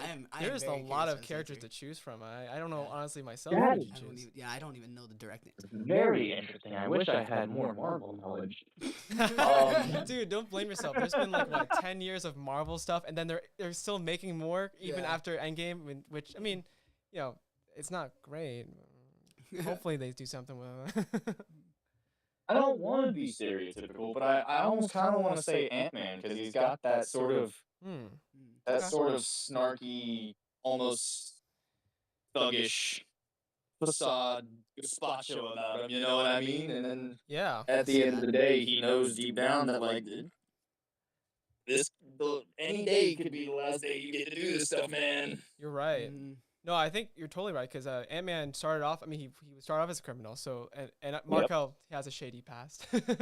we don't need to get too much into it. But you have a shady past in which now you're kind of being called to actually do something different. I think that's kind of right. I think Ant-Man is a very great choice by you. Well, we are looking at 6:13. We're kind of getting to. Is it 6:30? So the timer that we had was 6:20, but we did bring him in late, so we could push it to 6:25. Can we have more time? Oh, I would love to have more time. We have way more time. Oh, great, awesome. Good. I thought we were losing time. Great, No, okay, good. we're We have more time to talk with you. We're doing great. I'm having fun. Good. You should be having fun. You should. Let me confirm that I have the schedule right. All right. While Greg's confirming the schedule, I think I want to talk on another deep question we can ask with you. So it would be 6:20. Because if we want to extend it 6:20? 5 minutes, because we brought him in late. Let's see. What heavy question can I give Sorry. you that will destroy you? I have a question, but I'd rather keep it for like the last question. So. Okay. Markel. So we just talked about your shady past. You have some sticky fingers, man, which has gotten you into some good and some bad scenarios. So, out of the party, which is Aether, Isgil, Aqua, Soma, and we'll even include Tiefling, which is another character that comes in, like, I guess if we had another season, like, 5 seasons later or something like that. Out of all the party members, who do you think would be the easiest to pickpocket, and why? Ooh. And what do you think would be in their pocket? That's interesting. I think if we were, it depends on why we're pickpocketing them. If Markel's going to pickpocket someone because he needs money, he's pickpocketing Aquaforia. If he's pickpocketing someone because he wants to and he thinks it'd be funny, it's tied between either Isgilk or Aether. Yeah, that makes sense. So I have a question then. So who do you think would be the easiest to pickpocket then?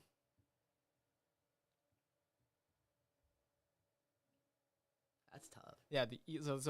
So I think I can see the reason. So right, because I think Marco has many reasons to pickpocket depending on what it's needed. But in terms of difficulty, that might be a different question. I actually, oddly enough, despite the fact that it would essentially be like 2 sets of eyes, I think it would be really easy to pickpocket Tiefling while they're sleeping. Oh wow. Explicitly to try and take the Baron out of whatever pouch that they're sleeping in. Okay. So I'll put some context for those who are not in their session, which is basically everyone else. Literally everyone else. We do another trade. not a trade. We have another person who comes into the session as Tiefling. He's a Tiefling Paladin. Yep. And he is from the Isles of Roma with a very strange past himself. But along the way, he gets a partner named the Red Baron, who is a little pocket pixie that comes with him everywhere. So Markel's referring to the second set of eyes as the Red Baron, who sleeps with him.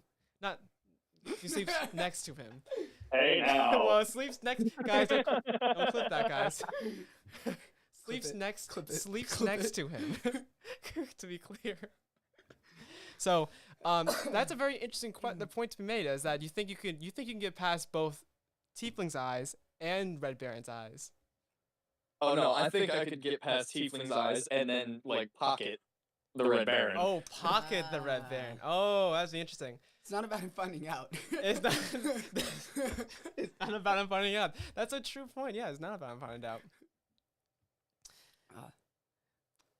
Okay. Well, I think we might have time for one or two more questions. Yeah, 1 or 2 more questions. You want to pull from your list or from my list? It's up to you. I'll pull one. I gotta think of the best one here to pull out.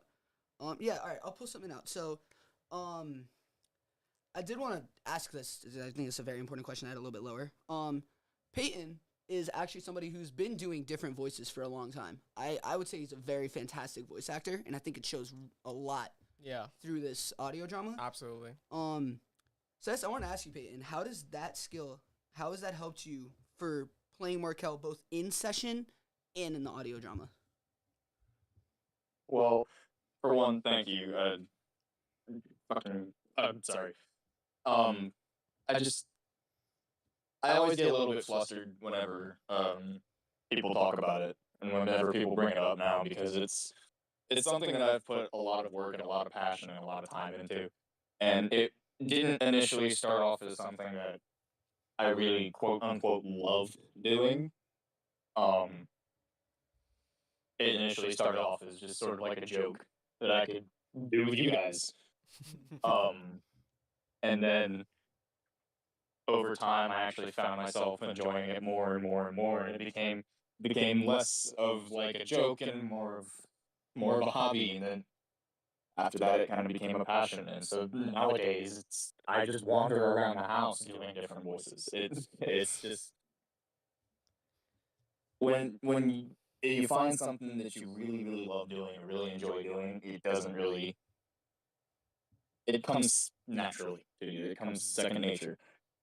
So when it comes to bringing it into the D&D setting, or when it comes to portraying a character, as long as you can connect with the character and it's something that you're passionate about, it makes everything a little bit easier. Absolutely. I think it brings everyone together a little bit more when there's a little bit more of a realism sense to it. Yeah. You know? No, for sure. Wow. Yeah. I mean, we are very happy to have you along. I mean, I resonate with the thing that, like, yeah, as you do something more, you kind of becomes more part of you, and it really means a lot to me that you are taking this role, because I don't think it as a thing that's like something just silly for you. I think really is something that is amazing aspect of you, is that you can do this. It's a really like shining part of you that you should wear like a badge. Yeah. So I'm like, damn, I'm really glad we have you. Like, I'm like really, I really put glad. it to you guys, and I thank you guys for giving me the opportunity and granting me this chance, because, and you guys both know better than most that this is, like I said, this is something that's been sort of like a passion for me. It's something that I've always really loved doing, and this is sort of giving me the chance to showcase it a little bit and do it proudly how I want to do it. And I can't thank you guys enough for that. I really can't. Of course, man. I appreciate you doing it. So I want to say, just, Markel, Peyton, both of you at the same time, I guess. Thank you for showing up on stream. Thank you for coming and spending some time to talk to everyone. I think everyone here really, really enjoyed listening to your perspective on not just Markel, but your life and how you view this project, and what you really enjoy about, I guess everything. And we really want to just reiterate, we really enjoy having you here on not just the stream, not just the podcast, not just the art drama, but as a friend. So thank you very much. And I guess right now we're going to start moving on to talk about the next, what's it called? The next sneak peek that we have. Thank you, Peyton. We're going to go into another small break just to make sure that we set up for this. Yeah, thank you. And we're going to see you guys in about another minute or so. We're just going to set up our stream to make sure everything's good. And then we'll be right back. Give us just 5 minutes.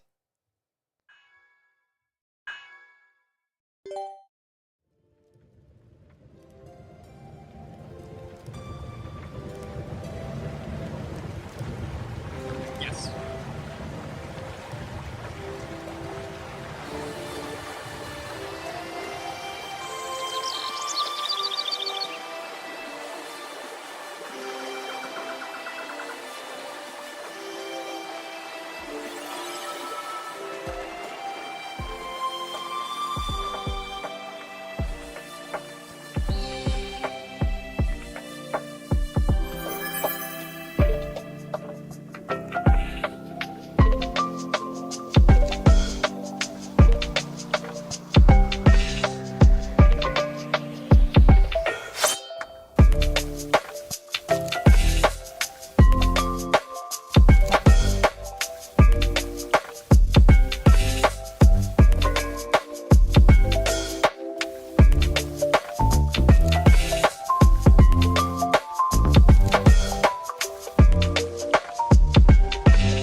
in, right?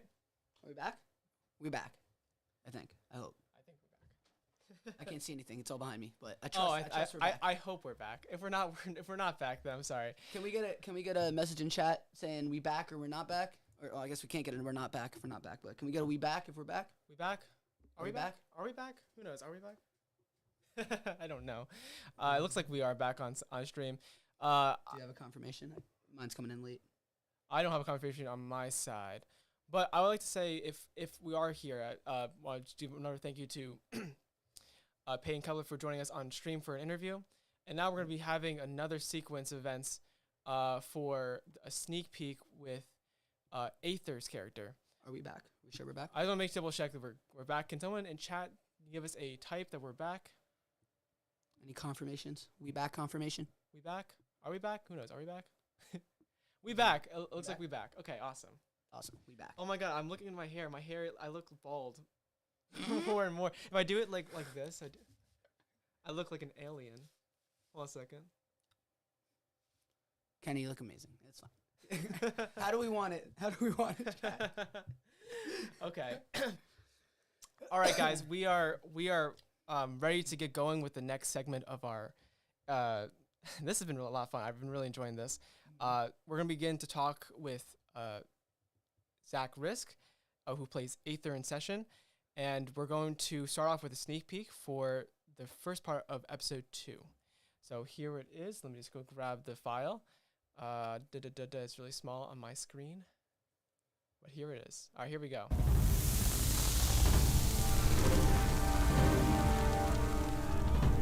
If it's too loud or too low, let me know. We have to leave now, before the Imperials get to us. Aether! Aether! Aether! On top of the Belgian hill, Aether stands and watches as the city, his home, his country, is consumed by a ravenous fire. The fire leaps and swings from rooftop to rooftop. The tall, ornate buildings collapse against the cobblestone. Aether's knees give way. Despair floods his soul, and tears crowd his eyes as a desperate attempt to stop the ever-spreading flames from overtaking his vision. Damn it!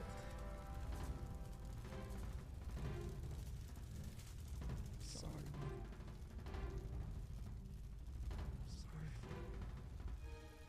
A warm hand gently falls onto Aether's shoulder.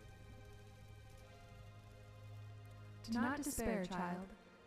The tale of Beldrivor does not end here. What is your name? Aether's teary eyes slowly open. He quickly realizes that the burning city had vanished from view. I realized. Everything had vanished from view. Oh. What remains is a dark void, and an illuminating figure in the shape of a woman. I am Aether. Well then, Aether of Beldrivor, you are among the few survivors, blessed to live another day. Blessed. My family is gone. My country is taken. I'm cursed to live as a failure to my own people. What could I do? That remains to be seen. The illuminating figure waves her hand. All at once, from within the void appears several other figures. Sobbing mothers clutching their dead children in despair. Lost children calling for, well, anyone. And men, no, soldiers of Beldrivor, drops to the ground in surrender. Several beg for death. Hope is lost. Today is the day in which Beldrivor fell. The darkness consumes this lot's souls, leaving nothing but empty, hopeless shells. These individuals are truly cursed. However, Beldrivor has not died. There may be a day in which Beldrivor returns, in which it is reborn into an even stronger entity than it once was. Yet, this is not for me to determine, Aether of Beldrivor. What I offer you is not a promise of revenge against those who befell your home. I give you the chance to foster Beldrivor's rebirth. Within the hand of the alighted woman, a sword of brilliant light materializes into her hand. She offers it to Aether. You may choose to follow this lot and have darkness consume you too. Or, you can decide to rise from the ashes. Aether of Beldrivor, will you lift yourself off your aching knees and bruised arms? Will you deny the shadows? Will you follow the path of the light? Aether eyes the brilliant sword, and after a second of consideration, determination fills his spirit. He grabs a hold of the sword. He hears voices around him, swelling as his fingers rap against the blade. Alone. Alone!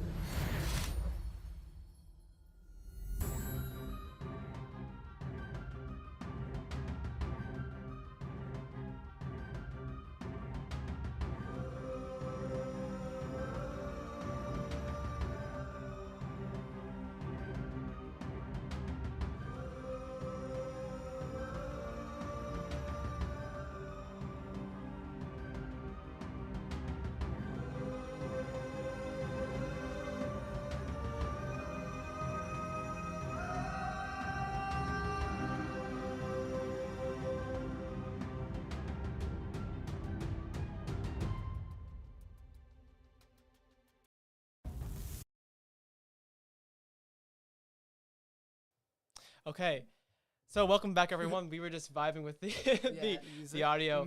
Oh my god. I think the performance on this was really good by Aether, and I think the writing that you did for this also was really good, Craig. I appreciate it. I want to also just make a mention for those who are watching. Aether also sang in the intro. So what you saw at the end of that little snippet was our actual intro theme music that we have that we're going to be putting at the intro for every episode moving forward. Not the Lord of the Rings little thing, but this one's a little more hardcore, I guess.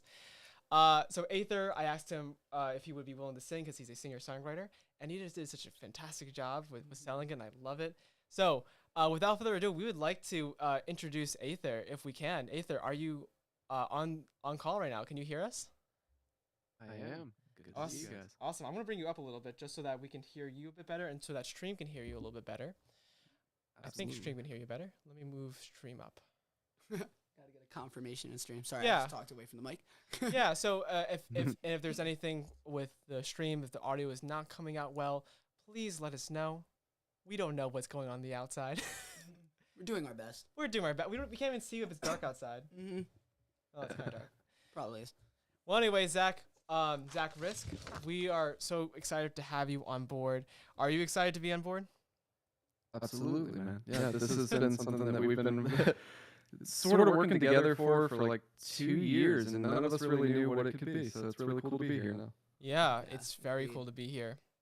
So yeah, we want to get straight into the interview. How do you want to start? Do you want to start this, Greg, or do you want me to start this? I could start off this. Sure. Once again, got a little warm up question, simple one. You know, getting us all comfortable. I wanted to go back to something that we connected on. You know, and we watched a lot of anime, both of us, and as much as I can claim I enjoy anime, you know anime a lot more than I do. So my first question for you is, what anime character do you think Aether resembles the most? Ooh, sure. Gotta say, I would say probably the most would probably be Naofumi from Shield Hero. I feel like he pulls a lot from that character, but he's really kind of an amalgamation of a lot of different protagonists I love throughout the years. Like, I think he's got a little bit of Gon in him from Hunter x Hunter, and even like a little bit of King Arthur from the Sorry to Fate stop you real series. quick, but we're getting a response that you might have a little bit of an echo. So I that think might be we from our might. side. I think we might have an echo on this side. Yeah. I think we might have to rock with it, honestly. Do you know what's causing it? I think I do, but it requires more time than we have to fix it. Okay. How bad is the echo, chat? Can we work with it? Or it says major echo. I think we can. It's because the roadcaster is being outputted. That's why. So I think that's why we're having. I have an idea. I'm gonna mute the desktop audio, and if I do this, Zach, can you speak right now? Yeah. Can you speak a long sentence for us? Yeah, this is a long sentence for all of you. For the long sentence for all of you guys, did you guys have a good time hearing that? Is that you guys hear that? Hear our wonderful guests? Yeah, please give me some feedback. Let me know how it sounds. A little better. Awesome.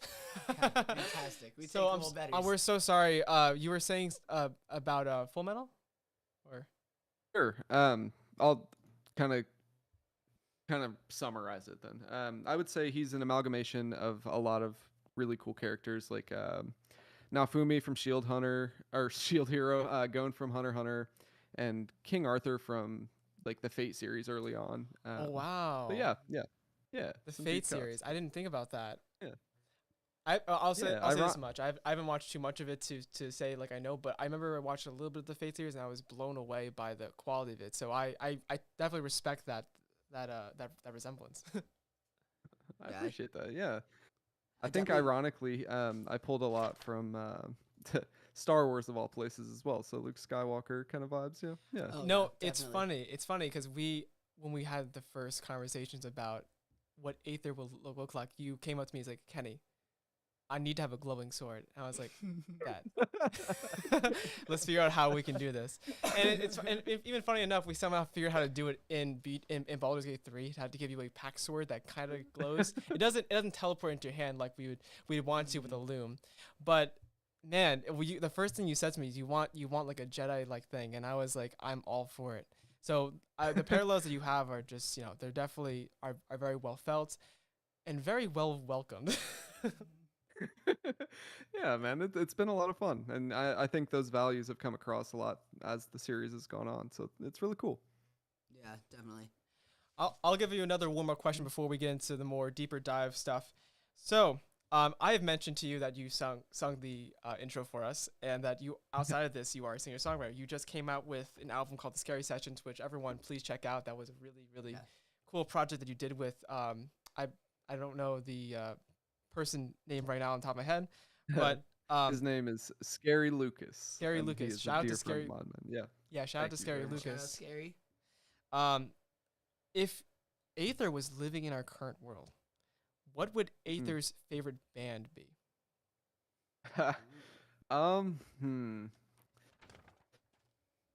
I feel like he would appreciate like a lot of the 70s 80s era music, very synthetic, very closely modern sounds would also be interesting. So if I had to pick an artist rather than a band, I would say Nathan Wagner of all people.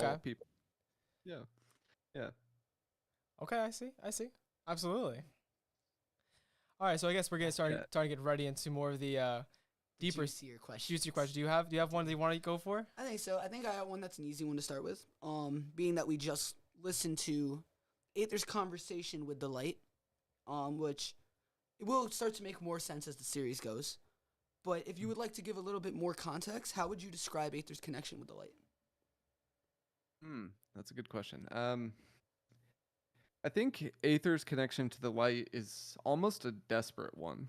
And you'll learn more about his backstory from how he, came to be closer to the light. But I think the light represents to him a sense of direction.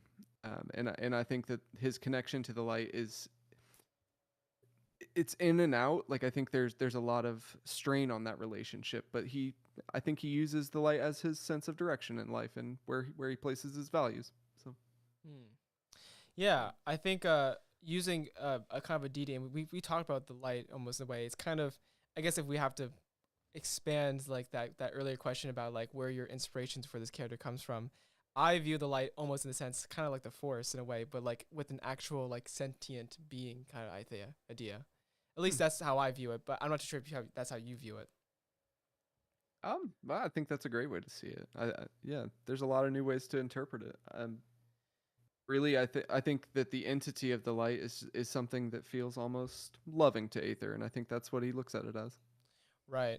I guess especially during, I think this is a great point to move into, is that like you knew the light for most of your life in Beldrivor before it got razed to the ground, but I think the connection between it might have not been as strong until it was razed to the ground. And which we saw, by the way, shout out to your loving partner, Jess, for voicing. She did a great job on that. We really enjoyed that. Jess is the absolute best. Yes. And I think I find really interesting is that we have very interesting characters, and I mentioned this before. Markel is kind of a foil to Aether in a ways where you guys kind of choose different things, but are in somewhat similar scenarios. For instance, I wonder, right? You have this. You don't have a deep-seated hatred towards Imperials, even though your home got completely burned to the ground. Maybe there is a disliking to it, but it's not like how we've seen in session with maybe not Markel, but with Isgilk later down the line, where we can way later. Yeah, later down where that comes out more. And I wonder, why is that the case that Aether doesn't have this deep-seated hatred? That's a good question. To my understanding, like I think the Aether, he definitely doesn't enjoy the Imperial presence, right? Like he saw them kill a lot of people that he very much loved, right? But I think from a very young age, he always understood that it wasn't the Imperials that were doing it necessarily. It was the Undying King. So I think he just placed his hatred above them and just understood that they were just people following orders, right? Like he didn't agree with them or necessarily, have a liking for their faction, but I think he was able to understand that the world's not as exactly what he wants it to be, right? Yeah, it's not exactly the way that he wants it to be. Definitely. So I think that's interesting. Like I think that shows a layer of Aether too in it. It's like, it's not, he doesn't just look at it like you did something to me, so I'm going to do something to you. It's more like this happened to me, why? And really, I think that's a really interesting way to think about Aether. Right. As like an audience, is like, he's not a simple-minded person of like you did this to me, I'll do this to you. He has an extreme thought process of layers. Yeah, that's a good catch. I think he's been through a lot, so I feel like he's translated some of that into a sense of compassion, or at least stoicism, right? Something that's able to withstand some of the bad that's come into the world. Yeah. Yeah, I definitely can see that a little bit of that stoicism type of, not kind of philosophy. Stoicism is a philosophy, not a personality. Well, I guess it could be personality, but it's philosophy. So I can see where you're pulling from with that. And do you think that's it's rooted in the light? I think that it's represented in the light. I think that his relationship with the light is more so an identification with his own values, right? And I think as he's come to that wisdom and understanding, he's used the light and that sense of purpose to motivate him and to give him a direction. But I think ultimately he's found his own sense of sturdiness through just overcoming the things that he saw as a child, I have a quick question actually about this, and this is again about the raising of Beldrivor. If Beldrivor never burned to the ground, do you think Aether would have still became an adventurer, or do you think he might have done something else? Like, what do you think Aether would have done if that didn't happen? You tell me. You're the DM. you're the person who plays the character. I don't know. What are you talking about? You can't just. I don't. Listen, I know a lot about this world. I don't know everything about your characters. I don't write your characters. I suspect it would have something to do with a tavern at the beginning, at least. You think it gives a tavern? You think he gives an innkeeper? Aether's an innkeeper. Aether becomes the innkeeper. Aether is an innkeeper. All right, Marco. Well, I mean, Aether was a bit of a troublemaker as a kid, so I mean, maybe he would have been like just a little scrapper. Who knows? But that's so funny. Yeah. All right. I have a question for you. All right. And this one, obviously, you play Aether in the audio drama, but this one's past that. I want to talk about the fact that you're also my older brother. So how do you feel now that we made it to the release of a project we've been able to work on together? And feel free to be totally unbiased, by the way. Like, you don't need to compliment me. You don't really have to. I mean, you are my older brother, so you are technically supposed to. But, like, you don't need to. It's fine. Like, whatever you want to say, Sure. Honestly, it's really cool. I didn't when you invited me to join sessions with you and Kenny and everyone, like, I didn't really know what to expect. So like early on in our sessions, like I just remember all of us just kind of defining these characters and just kind of eyeballing the world and trying to figure out where the lines were, how we could best work together, and just seeing that translated to today, where it's like we've built a friendship out of it, right? Like we've built a system of communication, and we understand each other a lot better to this point. So just seeing the relationships evolve has been cool. Let alone just seeing you guys really take initiative with making sure that all of this was put together. Like Kenny doing exceptional work with the production on this thing, man. Like that goes so understated with all of this coming together. Oh, thank and you. and Greg, yeah, Greg putting his magnum opus out here with writing. So it's like I think that in no small way everybody's put their heart and soul into this project. So it's beautiful to see it come together, man. Well- As your brother and just as one of the people that's part of it being what it is. Well, you know? I should say, you know, I view you as my older brother in spirit. Word. When I met you like a few years ago, I was like, damn, man. That's all I had to say. I was like, damn. I was just so surprised. I was like, man, you're so cool. I love being around you, man. I definitely view.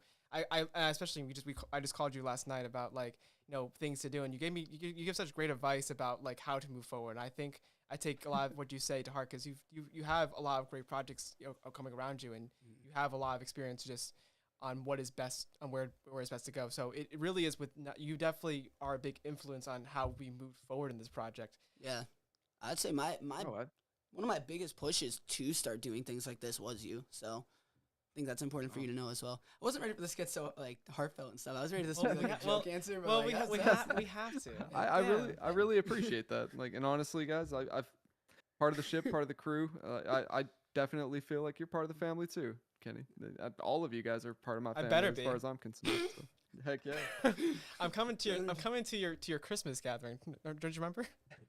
I'm Wait, coming. wait, I'm coming to your Christmas gathering. Hold up, you're having I wasn't invited. You're not his real brother. Oh, That's why. oh. I took. You see, you're Tamzrian. I'm Tam. We cut off the Zirian part. Oh, that's crazy. I love you both, Greg. I love you very much, brother. Oh my god. You too, bro. I'm gonna throw a haymaker at you, Aether. Just a really wild haymaker. I think I want to ask, because Aether makes a lot of interesting decisions in session. I always wondered, are there any regrets that Aether has made during session? Aether has made, not you playing, but Aether has made.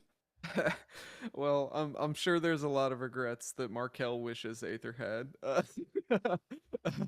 This is kind of like I would say it's kind of like a hot topic.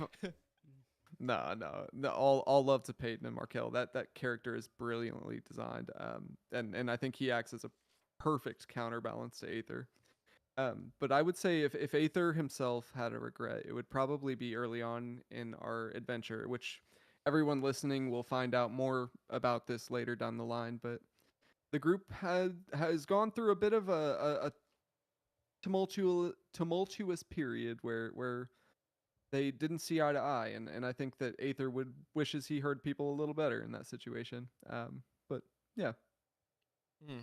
I actually know the exact point he's talking about. I know the little words and details. I know exactly what he's referring I know. I wonder if I should say anything.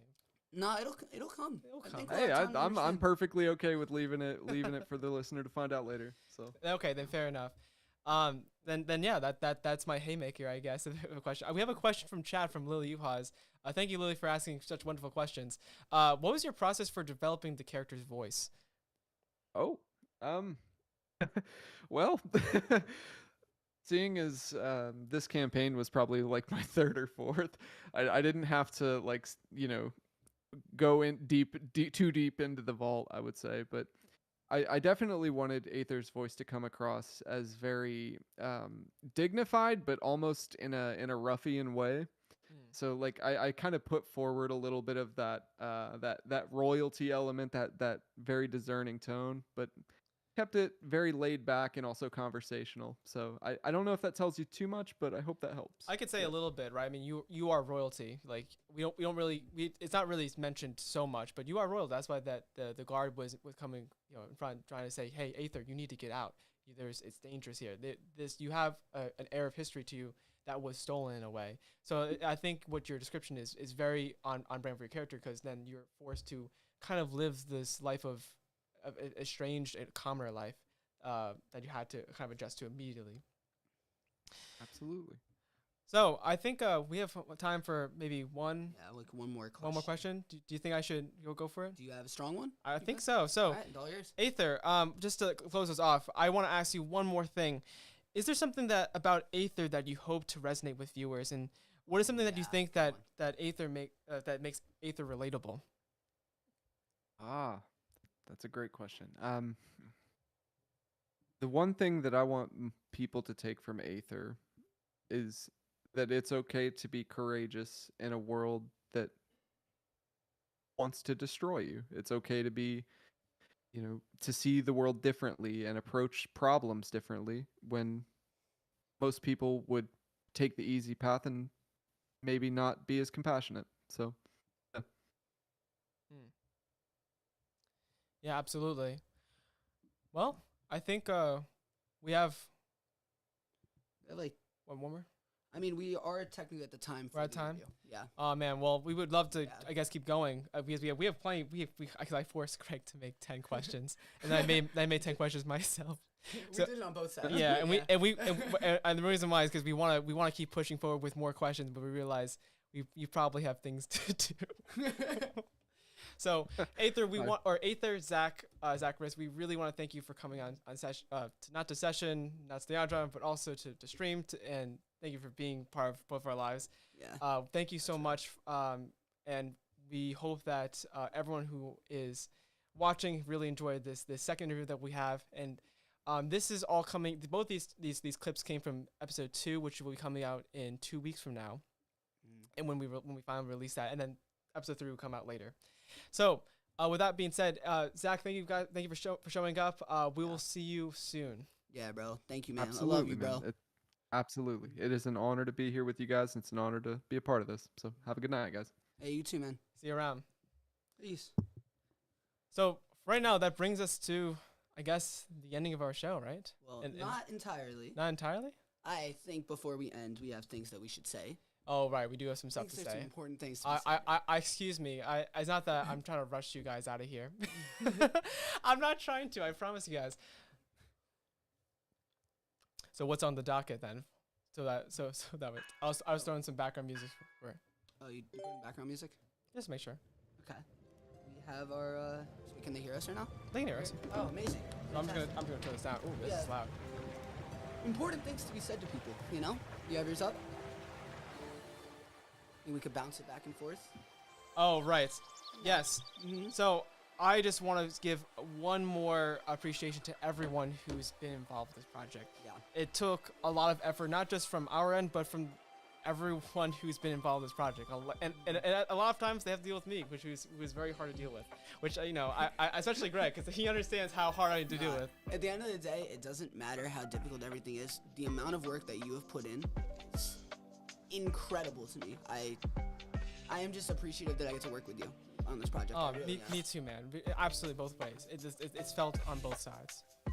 So, to our main cast, we're going to shout out everyone that has been involved with this project. Yep. To our best of our knowledge, we feel sorry if we miss anyone. It's not that we don't care. We really do care. We do. So, first off, from our main cast, Aquaphoria is played by Casey. Thank you so much for playing. And also, Aquaphoria has helped us with organizing the Discord. Yeah. And card creation. Yeah, card creation. They have been involved in this project so heavily, and we're so thankful. Thank you so much for everything you put into this. Payne Kepler, thank you so much for joining us on stream by playing Markel and giving us such a great insight into the character, as well as just providing just a great foundation for us to work with. And we hope to see you more with other characters that we call you for. You want to say something? No, it's all yours. You go. Okay.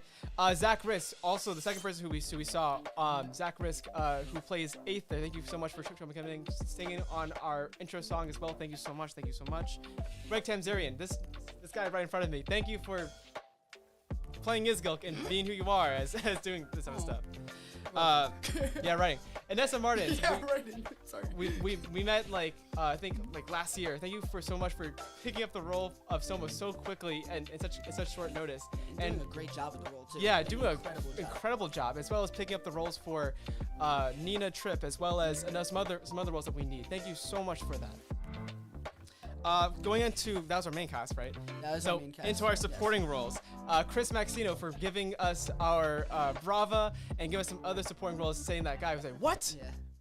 The one that was referred to in the chat is Patrick Starr. That was Chris Maxino who voiced that, and he did a phenomenal job. Yeah, thank you so much, Chris. Andrew O'Connor, thank you so much for voicing Voiding Brunier. What a kill! He killed that. That was awesome. He gave us something that I don't think either one of us were ready for or thought about, but it was so cool to be able to change the character into that. So thank you for that. Zach Nip, thank you so much for providing the roles of not only the innkeeper, but also giving us a great speech for Baron Maslin. I got chills when I heard that speech with everything involved. I was really enjoying that. Thank you so much. Oh, he's here. Oh my God, he's here. You're welcome. Okay, well, here. Thank you so much. Folks. Okay, continue on with our thank yous. Thank you to Jesse Lugo for playing some subsidiary roles, including some of the trip service. You'll be seeing more of him as we go further into the series. So thank you so much, Jesse Lugo. Thank you so much to Mother Teresa for playing Cheryl from who said welcome to Shale Aquaforia. Oh my God. You're close enough. Oh my God. We appreciate you, Mom. Thank you so much. Thank you to Kara from Fiverr for filling in the role of the Oracle, which you haven't met, but thank you for coming in. Yeah, you'll see her. Thank you to on art direction. We have 2 people we want to thank. One person in supporting roles. Oh, Dylan Snyder. Oh my God. Sorry, I'm so Snyder, sorry, man. Dylan. Hopefully you aren't watching. Dylan Snyder, he was just here 2 hours ago to help us set up stream. He was been helping us get an overlay. The reason why we have both the YouTube and the Twitch being showed on this little box here that you see is because of him. He spent about an hour and a half trying to figure it out. So thank you so much for Dylan for doing that, as well as thank you for him for playing Darian, the father who came to see the divine at the end of episode 1, as well as some other roles that you'll be seeing him soon in. Yeah, very shortly. All right. Now we have art. Now for art direction. Thank you to Patrick Henderson, a dear close friend of ours who made the logo. Oh my God, it's so killer. I remember seeing it and I was like, damn. Yeah. So thank you, Pat. I also want to thank him for the amount of time he took with it, because it wasn't like he just drew us something because we requested it. It was like he broke it down in layers and made sure that we got exactly what we wanted. So thank you so much for that. Yeah, it really means a lot for the professionalism that you showed there. Thank you so much to Jordan S. JoshJoe234 on Instagram. Check her out. She's a great artist. She drew all our characters that we still need to show, which you will be seeing as we come along. So please keep an eye on the Instagram. Keep an eye on all the other forums that we have for more details on her great work. And then I guess thank you so much. I guess for final off, thank you, Greg. Really, again, thank you, Greg, for writing this. Because without Greg, I remember when we first started getting this along about in March. I said I would like to do something like this, and I forced him to write me a pilot, or I think you wrote a pilot, isn't that? So what happened was, which I appreciate a lot, but what happened was you requested me, or we talked about the idea of doing something like this, and we never committed to it, so I was just like, I'm gonna write something for fun, let's see what happens. And as soon as I wrote it and I showed it to you, you were like, let's do this. And we committed to it after. Yeah, so, man, this guy right here. Yeah, I appreciate it. No, we're not done. No, we're not done. Your list is done.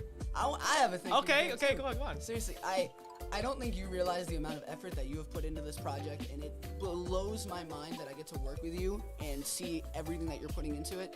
Seriously, like, as much as I love to take the credit on my side, it's like you took what I did and made it 100 times better. So I'm so thankful and appreciative to be able to work with you. Thanks, man. I really mean that. That means a lot to me. It means a lot to my heart right here. So I think that's everyone. I really hope so. If you aren't thanked right now, we want to thank you right now. Yeah.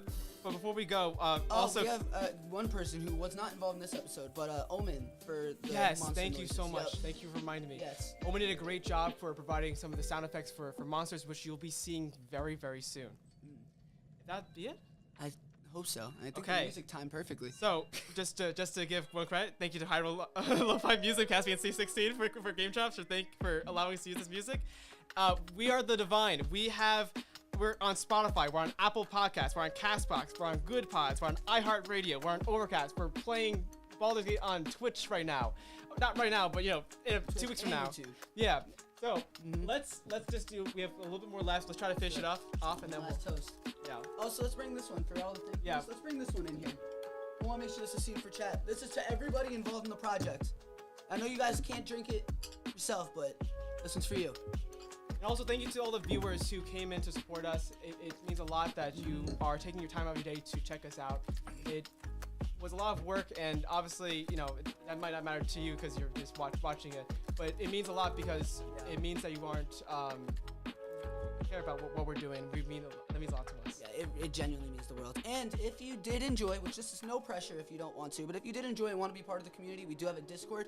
But just you guys showing up and being here means so much to us. All right. Well, cheers. Cheers. And to our Cheers. cast, to our audience, cheers.